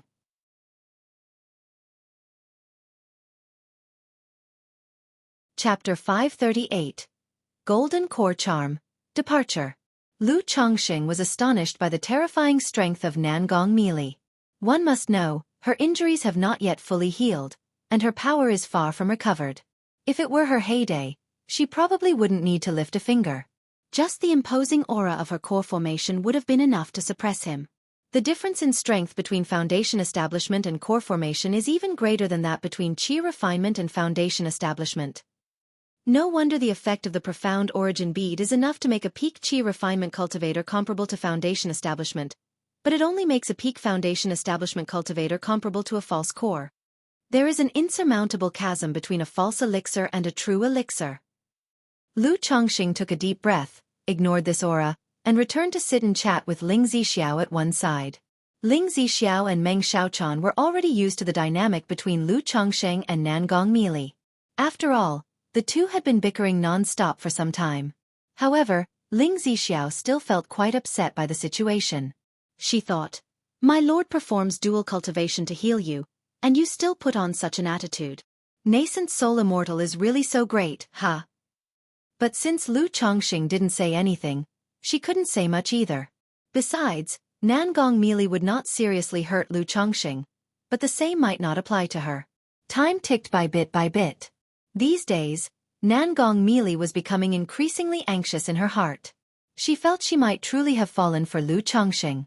It wasn't just that Lu Chongqing was becoming more and more pleasing to the eye. Deep down, she actually wanted to draw closer to him. When close to him, she felt a sense of peace and comfort like never before. She thought if she could keep this up, it would be quite nice. These inexplicable thoughts spread through her mind, making Nangong Meili extremely panicked. What's going on? Nangong Meili couldn't help but wonder if she had been affected by some bewitching technique or her mental spirit was influenced. Or if Lu Chongqing had used some technique on her during their dual cultivation. Otherwise, why would she feel like this? She was very clear about her own character. She was definitely not someone who fell for others so easily. Even if she were to take a fancy to someone, it couldn't possibly be like this. Night fell. This day, after the dual cultivation ended, Nangong Meili's mind was full of chaotic thoughts, and her restless heart couldn't calm down. She felt she had been deeply affected by Lu Chongqing. No, I can't go on like this. Nangong Meili took a deep breath, suppressing the complexity and turmoil of her emotions. She looked towards Meng Xiaochan at one side. She decided to take Meng Xiaochan and leave. She felt she could no longer be with Lu Chongqing. The inexplicable fondness and heart palpitations she felt towards Lu Chongqing filled her with immense fear. She, Nangong Meili, even if she were to like a man, wouldn't be so sentimental and lose herself for him. Xiaochan, let's go. Nangong Meili transmitted her voice to Meng Xiaochan. Ah, master, where to? Meng Xiaochan opened her eyes wide in surprise upon hearing this. Now that your master has recovered, we can prepare to leave, Nangong Meili declared. Today, Lu Chongqing used the yin-yang energies to nurture her true elixir, which had allowed her strength to recover by about 3 or 4/10.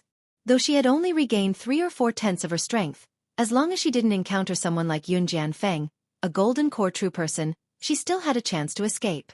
So much time had passed, and Yun Jianfeng couldn't possibly have stayed outside indefinitely. Once back at the border, people from the Five Poisons cult would surely come to her aid. Upon hearing these words, Meng Xiaocan's teeth nibbled on her lips, her delicate face showing struggle. During this time, she had already made up her mind. She planned to stay by Lu Chongqing's side for the rest of her life. Otherwise, there was no way she could repay the immense favor Lu Chongqing had done in curing her master. But now, her master was planning to take her away. What's wrong? Nangong Meili saw Meng Xiaochan looking troubled and furrowed her brows. Master, unable to repay the kindness Lu Lang has shown, Xiaochan had made up her mind to stay by his side. Please grant this wish, Meng Xiaochan said with her lips lightly bitten. What? Upon hearing this, Nangong Meili, seeing the state of her disciple, was filled with a surge of shock and anger, and even a hint of horror. There's a saying that no one knows a daughter better than her mother. Having spent so many years together in a relationship akin to mother and daughter, Nangong Meili knew her disciple's personality very well. Normally whimsical, but at her core, she had the heart of the demon path, showing disdain for men. Yet now, when she was planning to take her back, her disciple was expressing a desire to accompany Lu Chongqing. What did this mean? Abandoning the great Tao. It should be known that though this mission had ended in failure, no blame could be placed on her and her disciple. The main issue lay with the defeat of the Five Poisons cult and the Heavenly Corpse sect at the hands of Li Duanshuan. As such, on the return trip, according to their contributions and merits, she could apply for the heart-eating goo for Meng Xiaochan. With the heart-eating goo, Meng Xiaocan's myriad poisons devouring heart technique could reach great success. There was hope for her core formation in the future. But at this moment, Meng Xiaochan was giving up going back, ready to stay by Lu Chongqing's side.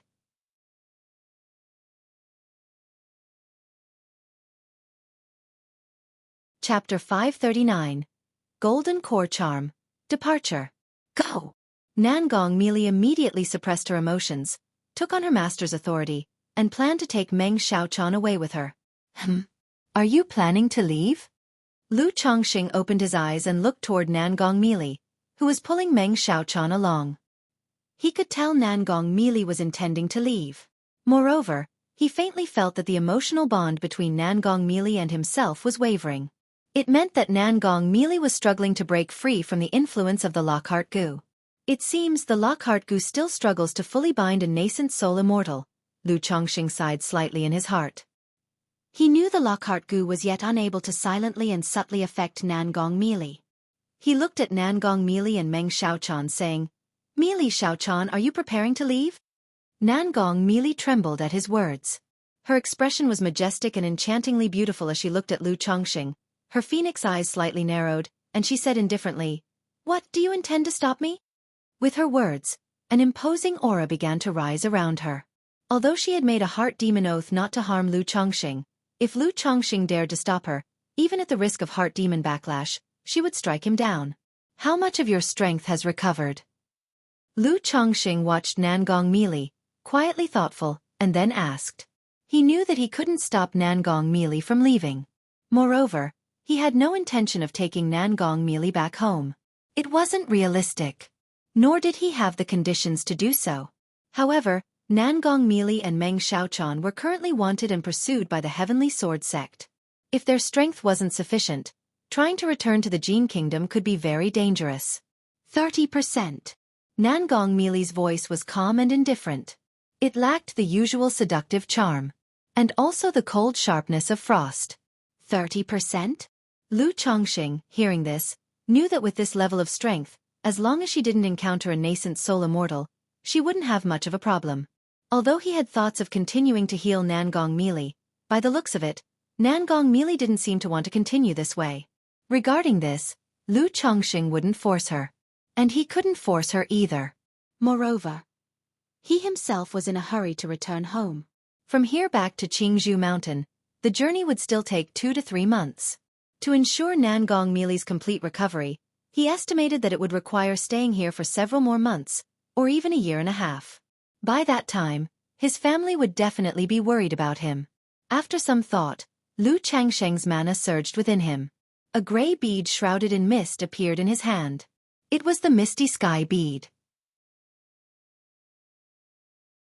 Although Nangong Meili had recovered 30% of her strength, her body possessed the profound and alluring body, her charm unrivaled. Even if she were to change her appearance, she would still attract attention.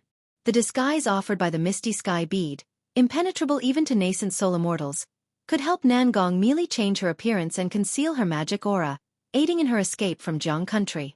This was currently the most he could do for Nangong Meili. This bead is called Misty Sky, and it has the Misty Sky illusion ability. It can not only change one's appearance and conceal one's magic aura but also completely disguise someone as another person.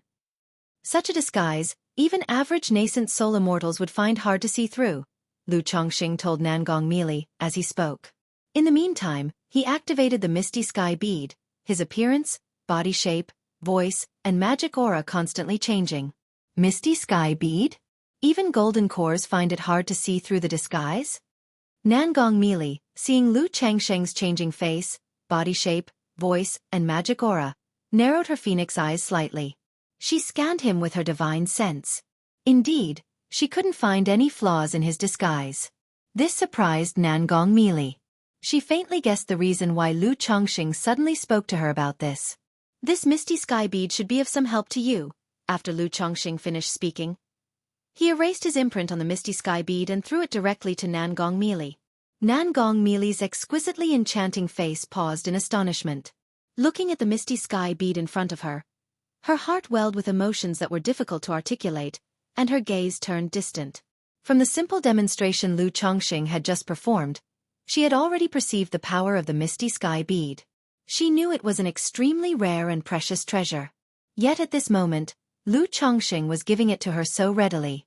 Deep down, however, she didn't wish to have any entanglement with Lu Chongqing any longer. "Take it. And you don't need to hurry to leave. If you don't want to stay with me for long, I can leave now, and you can continue to heal here," Lu Chongqing said, looking at the changing expression on Nangong Meili's face. Without waiting for Nangong Meili to respond, he took out a stack of talismans from his storage bag. All of these were second-rank talismans. "Xiaochan, keep these talismans close to you and take good care of your master."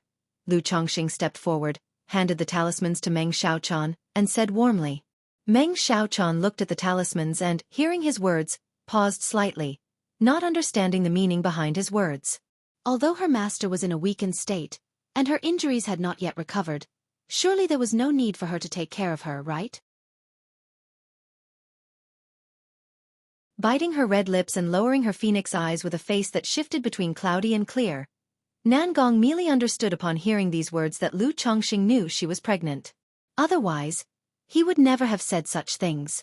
Although she didn't know how Lu Chongqing found out about her pregnancy, after spending some time together, through the yin-yang energies, the misty sky bead, and her own and Meng Xiaofan's situation, she realized profoundly that Lu Chongqing was not simple. It was plausible that he had some special method of detection. Xiaochan, keep this yin-yang sensing talisman. When I have time, I will come to Jin Kingdom to visit you. Of course, if you ever come to Jiang Country, you can also come to see me. Lu Chongqing, seeing Meng Xiaofan's reluctance to leave him and her unwillingness to return with Nangong Mili, knew he could not suggest Meng Xiaochan stay while sending Nangong Mili back alone. If he dared to do so, Nangong Mili would definitely explode.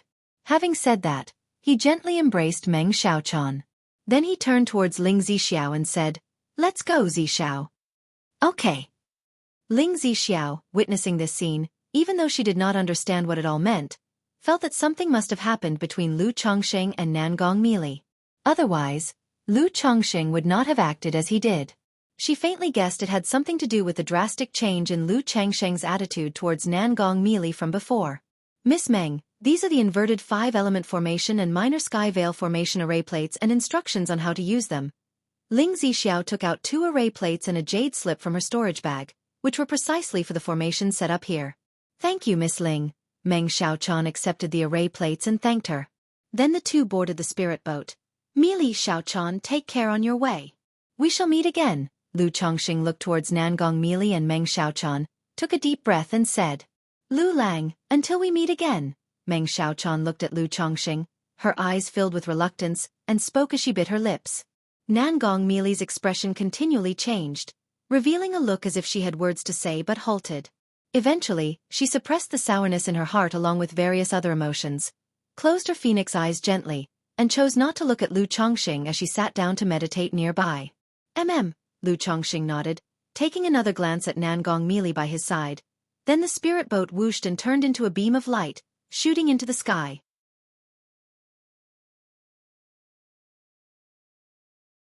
Chapter 540. Meng Xiaochan. "Master, it's the Lockhart Gu under one. The moonlight was like frost, and a gentle breeze blew softly. At the top of Spirit Pond Mountain, there was a serene tranquility. Only the pine trees not far away swayed gently, making a rustling sound. Yet this sound carried a certain solitude and desolation. No one knew how much time had passed.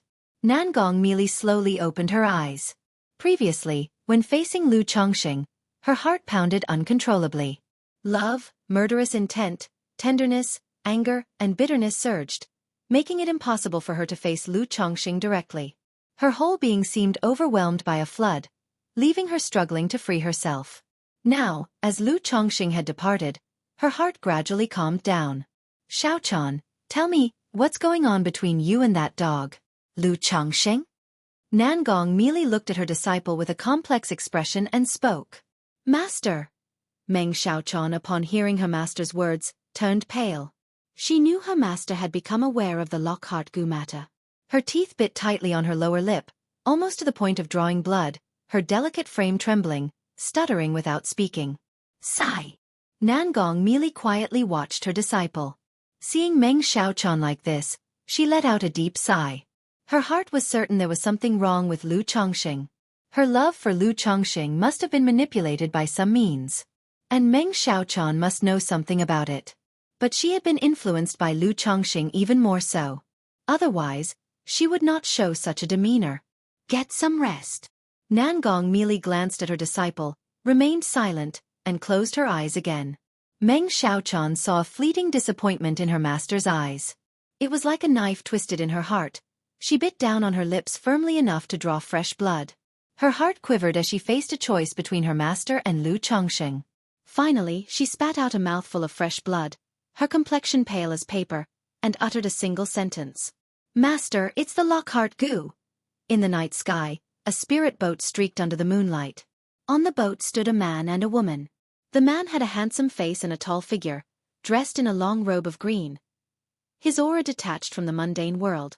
Like an orchid or a dignified mountain, he inspired awe in those who saw him. The woman was beautiful, with her hair coiffed up, wearing a light blue dress, graceful and dignified. Her face was pale and devoid of color, making her appear voluptuous and frail. But her beautiful eyes were as clear as autumn water, lucid and spirited, commanding respect from anyone who saw her. "My lord." Ling Zixiao noticed that Lu Chongqing was somewhat troubled and gently took his hand. Although she did not know the situation between Lu Chongqing and Nangong Mili, she knew that Lu Chongqing was bothered by this matter. Could it be that my lord has fallen for Nangong Mili? Ling Zixiao guessed in her heart. Aside from that reason, she really couldn't figure out why Lu Chongqing had such a change of attitude towards Nangong Mili. But falling for Nangong Mili would be normal. After all, her beauty and charm were enough to move even her, another woman, to fondness and adoration. Every time Lu Chongqing was intimate with Nangong Mili, she couldn't help but marvel at how a woman as beautiful as Nangong Mili could exist in this world. It was just that she was too enchanting and domineering, which made her somewhat displeased.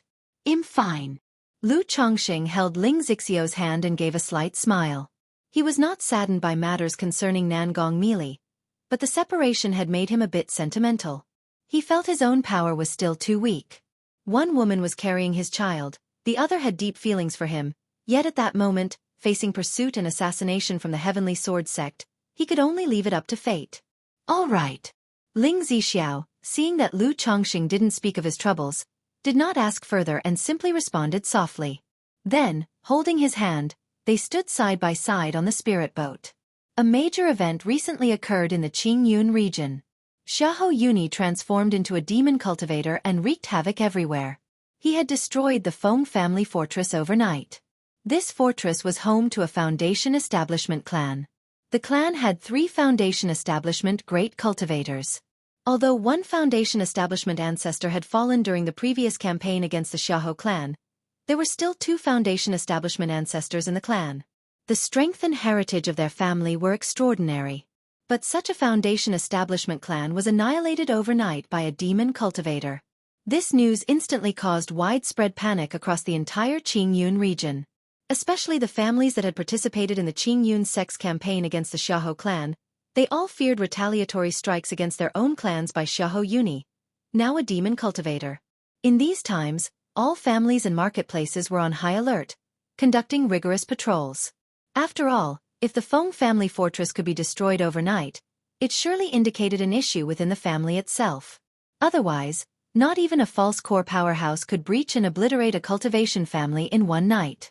In Qingzhou Valley, the Lu family, Miaoga, has there been any news from Chongqing? Lu Yuanding inquired of his daughter Lu Miaoga. Due to the affair with Lu Miaofeng some time ago, Lu Miaoga had not returned to the Red Leaf Valley Market and had stayed at the family stronghold. Not only was the family anxious over the long absence of Lu Chongqing, but the house's backyard also needed Lu Miaoga to calm the people's spirits. No. Lu Miaoga, hearing this, pursed her lips and shook her head gently, feeling somewhat downhearted. Lu Chongqing had been away for a year and 3 months now. His prolonged absence naturally caused her worry.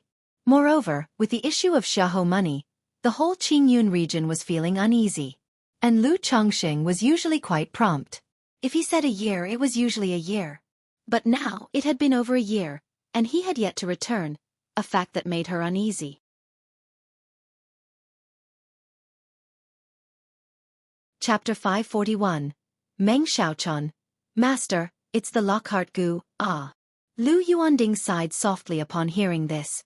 On one hand, he asked about this matter because the family was not in a good situation and hoped that Lu Chongqing, the second-grade talisman master, would return home soon to take his place in the family. On the other hand, it was also because he was concerned about Lu Changsheng's well-being. After all, the cultivation world was now restive, and Lu Chongqing was not safe out there. Miaoga, Xiahou money is currently causing chaos everywhere. With the elder ancestor injured, should the Xiahou family launch an attack, our family will undoubtedly be unable to resist and face annihilation. Therefore, the elder ancestor and I have discussed, and plan to have you take some of the children to either Nine Dragons Market or Qingyun Market. Lu Yuanding said, looking at Lu Miaoga. For a family, the most important thing is fresh blood. The Lu family was now in a precarious situation and couldn't afford any turmoil. The Feng family fortress demon path incident had caused Lu Yuanzhong and the senior members of the Lu family great concern, fearing that demon cultivators might find them on Qingzhou Mountain. Given Lu Yuanzhong's current situation, it would be very dangerous for the Lu family if demon cultivators attacked. So, they thought about having Lu Miaoge take some of the family's direct descendants to the big marketplaces. That way, even if the demon path attacked, the Lu family would still be able to preserve some of their lineage outside. Lu Miaoge's lips pursed lightly when she heard this, her mood somewhat heavy. She knew the family was preparing for the worst. "Father, the family needs people to take charge now."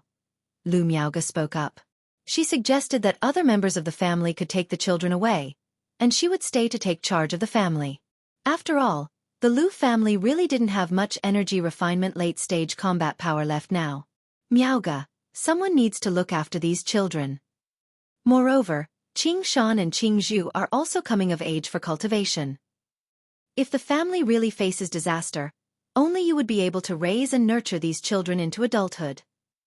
Therefore, I think you are the most suitable person to handle this task." Lu Yuanding, already knowing what his daughter wanted to say, interrupted before she could speak. The family had to distribute some of the direct descendants elsewhere. But they couldn't send too many away at once. Doing so would cause panic and leave the family severely weakened. Although he was a clan cultivator, he was also a father. With a personal desire, he hoped his daughter would take on this task. To send Lu Qingshan, Lu Qingzhou, and Lu Qingsong, several of the children, away. "Father, Chongqing has a foundation establishment friend from Qingyun's sect in Green River Marketplace. I can send the children to Green River Marketplace and ask her for help in looking after them. After that, let one of the clan elders go to Green River Marketplace to take care of the children, so I can return and take charge of the family." After a moment of silence, Lu Miaoge said, thinking of sending the children to Green River Marketplace. Xiaofan held the position of record chief in Green River Marketplace. As long as Xiaofan would look after these children, their safety would be assured. Even if the Lu family encountered any problems, neighboring families and rival forces would not dare to be utterly ruthless. Moreover, by doing this, they could demonstrate to the outside world their connection with Xiaofan, which could serve as a certain deterrent. As for whether Xiaofan would agree, she felt quite assured.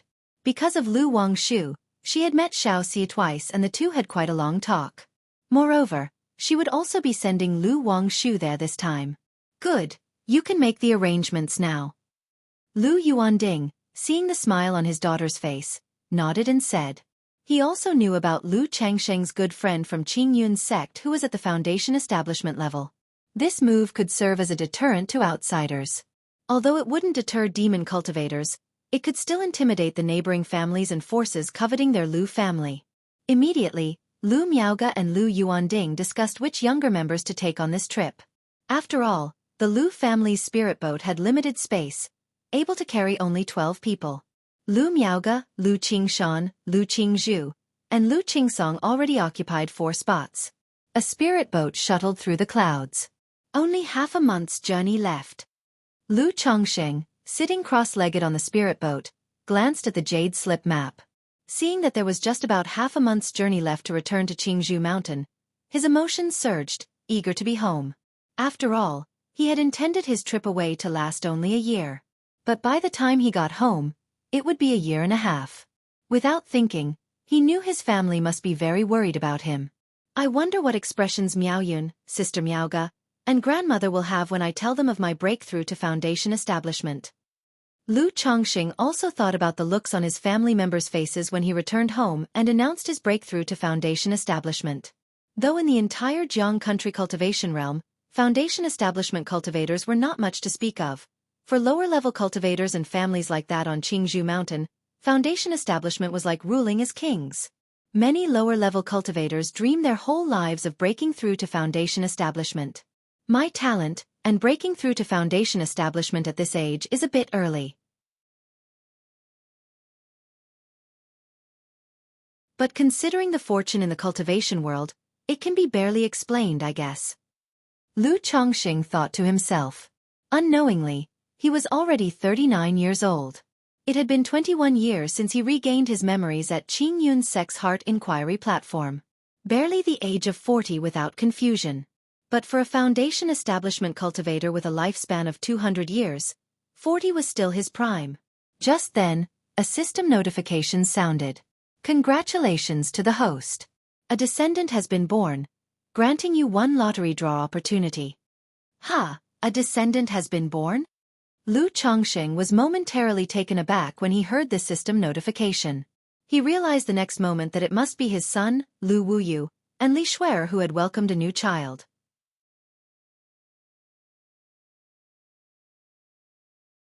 Chapter 542, Meng Xiaochan. Master, it's the Lockhart Gu. Ah, before I knew it, I've also come to the age of being a grandfather. Lu Chongqing thought of his son Lu Wuyu, who had had children, and felt quite sentimental for a moment. He thought about how he hadn't been able to visit Rui Prefecture in over a year. By now, quite a few of his children must have started their own families.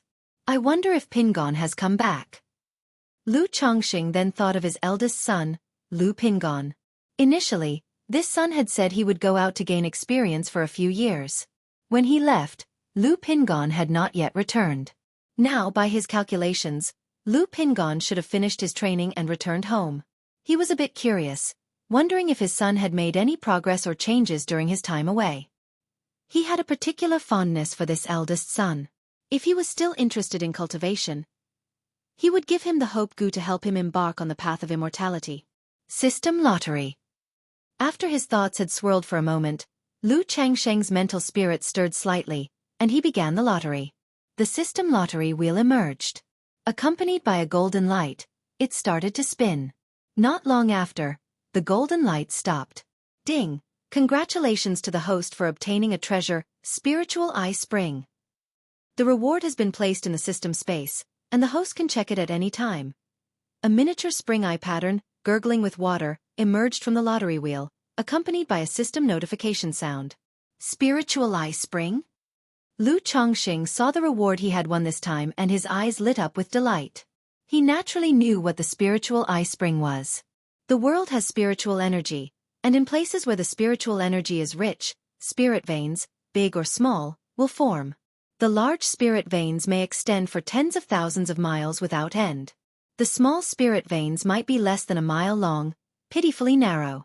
But regardless of the size of the spirit vein, once formed, it would automatically emit a faint spiritual energy, allowing the spiritual energy of the enveloped area to circulate endlessly.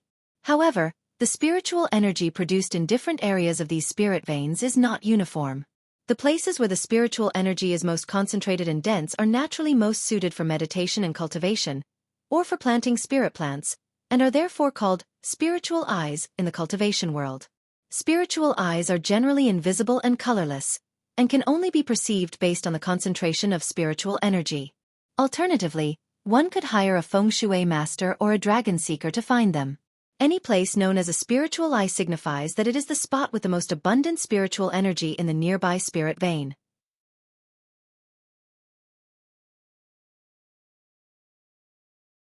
Lu Chongqing pondered in his heart, planning to use this spiritual eye spring for the Mount Sumeru Tree King.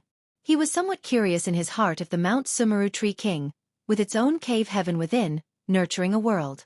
Could this spiritual eye spring be placed directly inside the Mount Sumeru Tree King?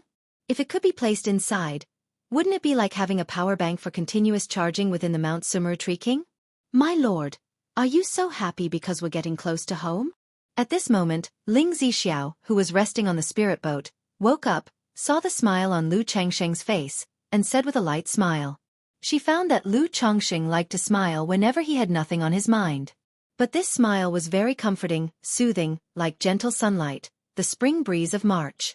Yes, in about half a month's journey we'll be there, Lu Chongqing said with a smile. As he neared home, his desire to return grew more and more urgent. Ling Zixiao looked at Lu Changsheng's sincere smile and felt that she truly couldn't see through this man.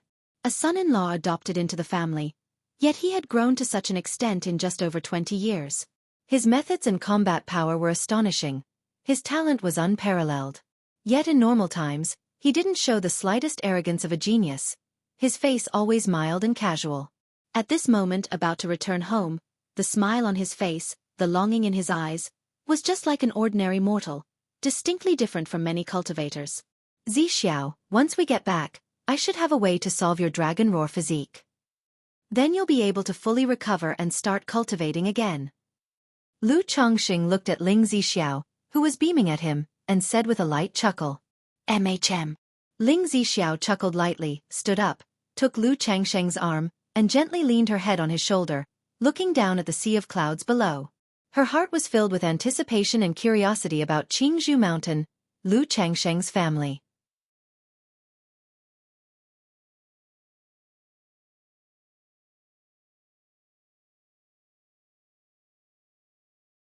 The crying Lu Wangshu, once in the arms of Lu Miaoge, stopped crying immediately and called out milkily for her mother. "You must all be tired and hungry by now, let's rest a bit and have something to eat." Lu Miaoge comforted Lu Wangshu and looked at the children on the spirit boat, speaking softly. The journey from Qingzhou Mountain to Green River Marketplace was long. This kind of travel for the children was very monotonous and exhausting. So, after covering a certain distance, she would let the children rest and relax a bit. Yay! Lu Qingshan heard this and his face immediately lit up with happiness. He was naturally lively and active on any regular day. This long journey had been quite unbearable for him. As the spirit boat descended from the sky, Lu Qingshan looked at the earth spirit mouse in his hand, gave it a couple of squeezes and said out loud, "Xiaojin, quick, look around, are there any treasures nearby?" "Brother, do you really think treasures are just lying around for the picking? Mom told me that those spirit stones you picked up before were deliberately placed outside by Aunt Yun for you to find. And you were foolishly happy for days." Lu Qingsong said to his older brother with a face full of disdain. "If you don't speak, no one will think you're mute." Lu Qingshan replied irritably. He muttered to himself, "That can't be right. According to the stories, the protagonist always finds treasures when they go out. My dad went out and found Xiao Hei, Xiao Jin, De Qing, and the golden potato. How come I can't find anything?" A look of dissatisfaction appeared on Lu Qingshan's face as he rubbed the earth spirit mouse in his hands even more vigorously. Just then, the earth spirit mouse in his hand sniffed around and chirped at Lu Qingshan, while its two little paws pointed in a direction. Xiao Jin, are you saying there's a treasure up ahead?" Seeing the earth spirit mouse's actions, Lu Qingshan's eyes immediately shone. He excitedly turned to Lu Miaoge and shouted, Auntie, Xiao Jin says there's a treasure here." "Treasure?" Lu Miaoge was somewhat surprised. She hadn't expected there to actually be a treasure in the vicinity. But if the earth spirit mouse said there was, then there certainly was. She said affectionately and indulgently, "All right, since there's a treasure, let's go and have a look." Immediately, she steered the spirit boat slowly in the direction the earth spirit mouse was pointing. "It's right here." Once the spirit boat stopped, Lu Qingshan said with a face full of excitement and anticipation. Then he turned to Lu Qingzhou and said, "Qingzhou, don't worry, even though encountering this treasure is due to my good luck, Xiao Jin also played a part, so you get half of the treasure." After saying that, he cast a disdainful glance at Lu Qingsong and said, "Lu Qingsong, there's nothing for you, just be envious."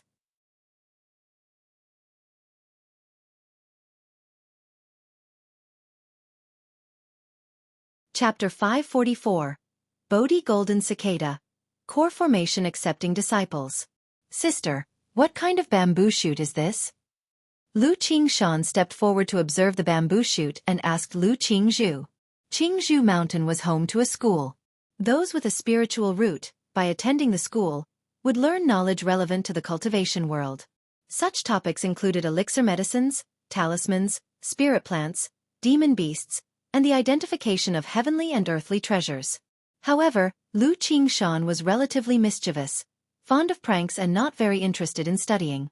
Meanwhile, Lu Qingzhou was of a quiet nature, liked to read books, and thus knew much more in matters of knowledge than Lu Qingshan.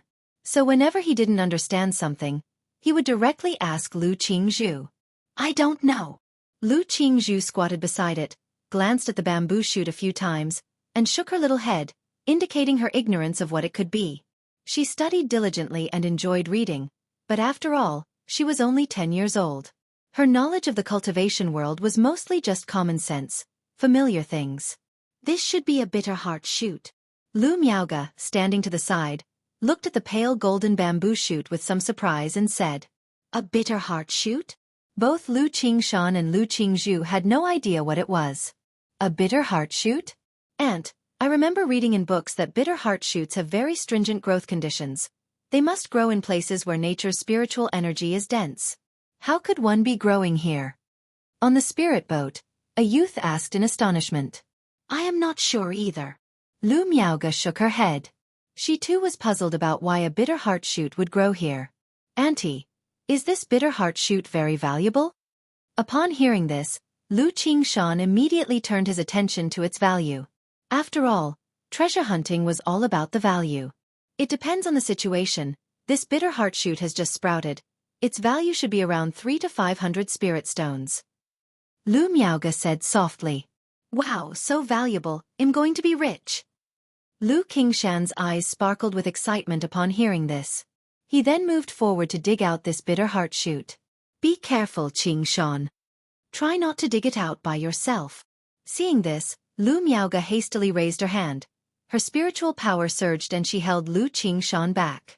Then she flicked her storage bag and a small white jade shovel appeared. She controlled the white jade shovel to dig out the pale golden bamboo shoot. Indeed, it is a bitter heart shoot. Lu Miaoge looked at the bitter heart shoot with a smile on her face. This bitter heart shoot, valued at least 300 spirit stones, was a decent find. Turning to Lu Qingshan, she said softly, Qingshan, I'll keep this bitter heart shoot for you, and give you the equivalent in spirit stones later. What is this? However, at this moment Lu Qingshan was looking at the pit from which the bitter heart shoot had been unearthed. In the pit lay a fist-sized, pale golden piece of glassy amber. He picked it up. Inside, there was a golden cicada of unimpressive appearance. As Lu Qingshan held the amber in his hand, it slowly began to melt. An unremarkable energy emanated from the ordinary-looking golden cicada within. Lu Miaoge, witnessing the amber in Lu Qingshan's hands and feeling its extraordinary energy, was visibly startled. She quickly stepped forward, lifted a delicate hand, and wrapped the piece of amber with her spiritual power just in case there was an issue with the cicada inside. At the same time, above the clouds, a giant gourd was flying slowly through the fierce winds. Resting on the gourd was a woman who appeared to be in her 30s, with a stunning voluptuous figure, dressed in a bright red gown. The woman wore a splendid long dress in bright red. Her full bosom seemed eager to jump out from the neckline, proud without anger. Without revealing her entire form, just the tip of the iceberg was enough to make one involuntarily swallow hard. She lay indolently on the gourd, sipping slowly from another gourd, with 3,000 strands of loose hair and her bright red gown fluttering with the fierce winds, revealing 2 lovely straight legs. Her thighs were full and firm but not plump, filled with a robust sensuality. Below her supple and smooth calves, her exquisitely sculpted bare feet showed a faint blush, crossed beside the mouth of the gourd. Her stunning face flushed with a tinge of redness from constant drinking, her eyes clouded with a sense of satisfaction from mild intoxication. This energy. At that moment, as if sensing something, she adjusted her posture to sit up more properly, with a slight frown. Then the large gourd beneath her transformed into a rainbow of light, tearing through the fierce winds and speeding toward the ground below. Ha ha ha, I truly am a child of fortune. In the woods, Lu Qingshan looked at the golden cicada in his hands and laughed exuberantly. Although he didn't know what the golden cicada was, Aunt Miaoge didn't recognize it. He inferred it was the molt of some rare and unusual insect, not at all ordinary. Therefore, he treated it as a rare treasure. Turning to Lu Qingzhu beside him, he said with a grin, Little Zhuer, don't worry, you'll have half of this treasure. Swish! Just then, a rainbow of light shot through the air. A tall woman with disheveled black hair, wearing an opulent bright red dress, appeared atop a giant gourd. The Bodhi golden cicada? The woman in the red dress, upon seeing the golden cicada in Lu Qingshan's hands, showed a look of surprise on her face. Greetings, senior. Seeing the woman who had suddenly appeared, Lu Miaoge was immediately startled and hurriedly bowed respectfully. Although the stranger had not revealed much of her formidable presence, the faint aura she exuded, along with her arrival streaking through the sky, immediately made Lu Miaoge realize that this was a nascent soul immortal. Cultivators who break through foundation establishment can fly through the sky. And if they advance further and break through core formation, They can transform into a rainbow and soar into the 9 heavens' fierce winds. Greetings, senior. Greetings, senior. Greetings, senior. Looking at this scene, Lu Qingshan, Lu Qingzhu, and the other Lu family disciples all expressed their astonishment.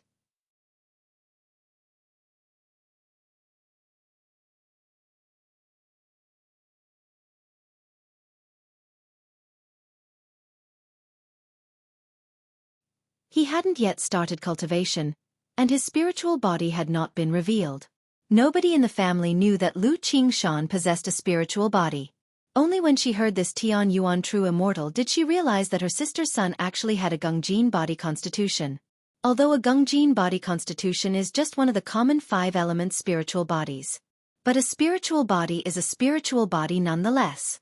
As long as Lu Qingshan does not die prematurely, it's highly likely he'll achieve foundation establishment. If he could become a disciple of a nascent soul immortal, there might be hope for core formation. Qingshan, don't you hurry to thank the senior. Lu Miaoge quickly said to Lu Qingshan. Knowing that the nascent soul immortal was interested not only because of the chance object, but also because of Lu Qingshan's Gongjin body constitution, so he was willing to accept a disciple, she was relieved. After all, being accepted as a disciple by a nascent soul immortal is an enormous opportunity and a great fortune. Although the journey to Jinyang sect of Yu country is long, it's obviously worth it compared to the chance of being a disciple under a nascent soul immortal. Jinyang sect, Tian Yuan true immortal? Lu Qingshan wasn't familiar with Jinyang sect, only knowing about Qingyun sect.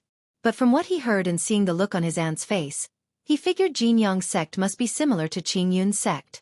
Moreover, the other party claimed to be a true immortal, which meant a true nascent soul immortal. This was a truly exalted senior. For such a senior to take him as a disciple, he was naturally very willing. Seeing Lu Miaoge urging and the envious looks from others, Lu Qingshan clenched his teeth. He spoke up, "Senior, this golden cicada was found by me and my sister together.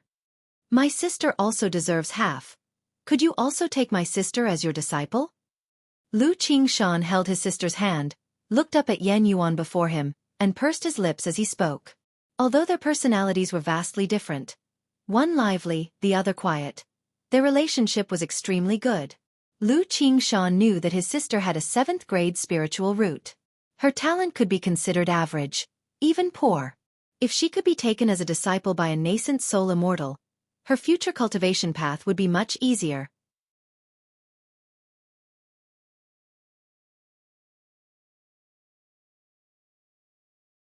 Jinyang sect is far from Jiang country, but once the siblings make their breakthroughs in foundation establishment, I will allow them to return and visit their family.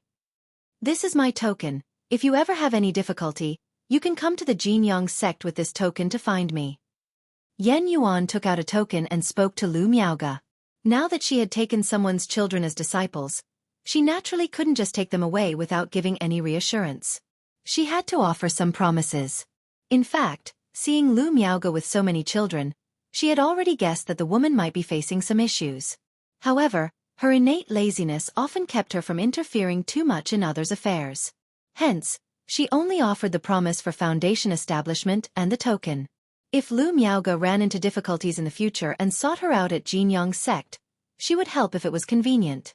If not, she would rather not worry about it. "Thank you, senior." Lu Miaoge, hearing these words, accepted the token with a respectful bow.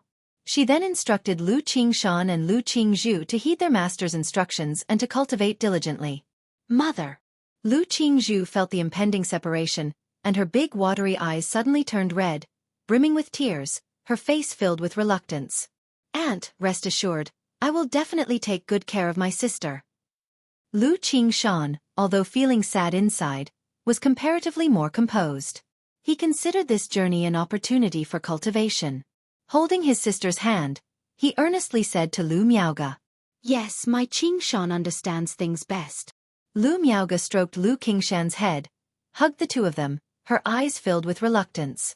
Knowing that once her children went to Jinyang sect, it might be decades before she saw them again. But for the sake of her children's future prospects, she could only keep her reluctance hidden in her heart. "All right, Qingshan, little Zhuer, you must listen to your master and cultivate well. When possible, Your father and I will come to visit you. Lu Miaoge repeated her instructions. But even she didn't have much confidence in her latter words. The journey from Qingzhou Mountain to Jinyang sect in Yu country was very distant. If she couldn't become a foundation establishment cultivator, the journey would be fraught with danger. She might only be able to wait for her children to reach foundation establishment and return home many decades later. Aunt, please tell my mother not to worry about me.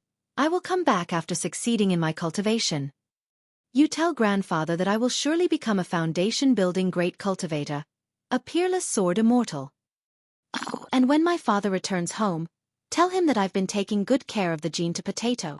If you and father come to visit Zhuer and me, remember to bring Jean to along. Lu Qingshan lightened the mood as he could see his aunt was also very reluctant. He smirked as he spoke.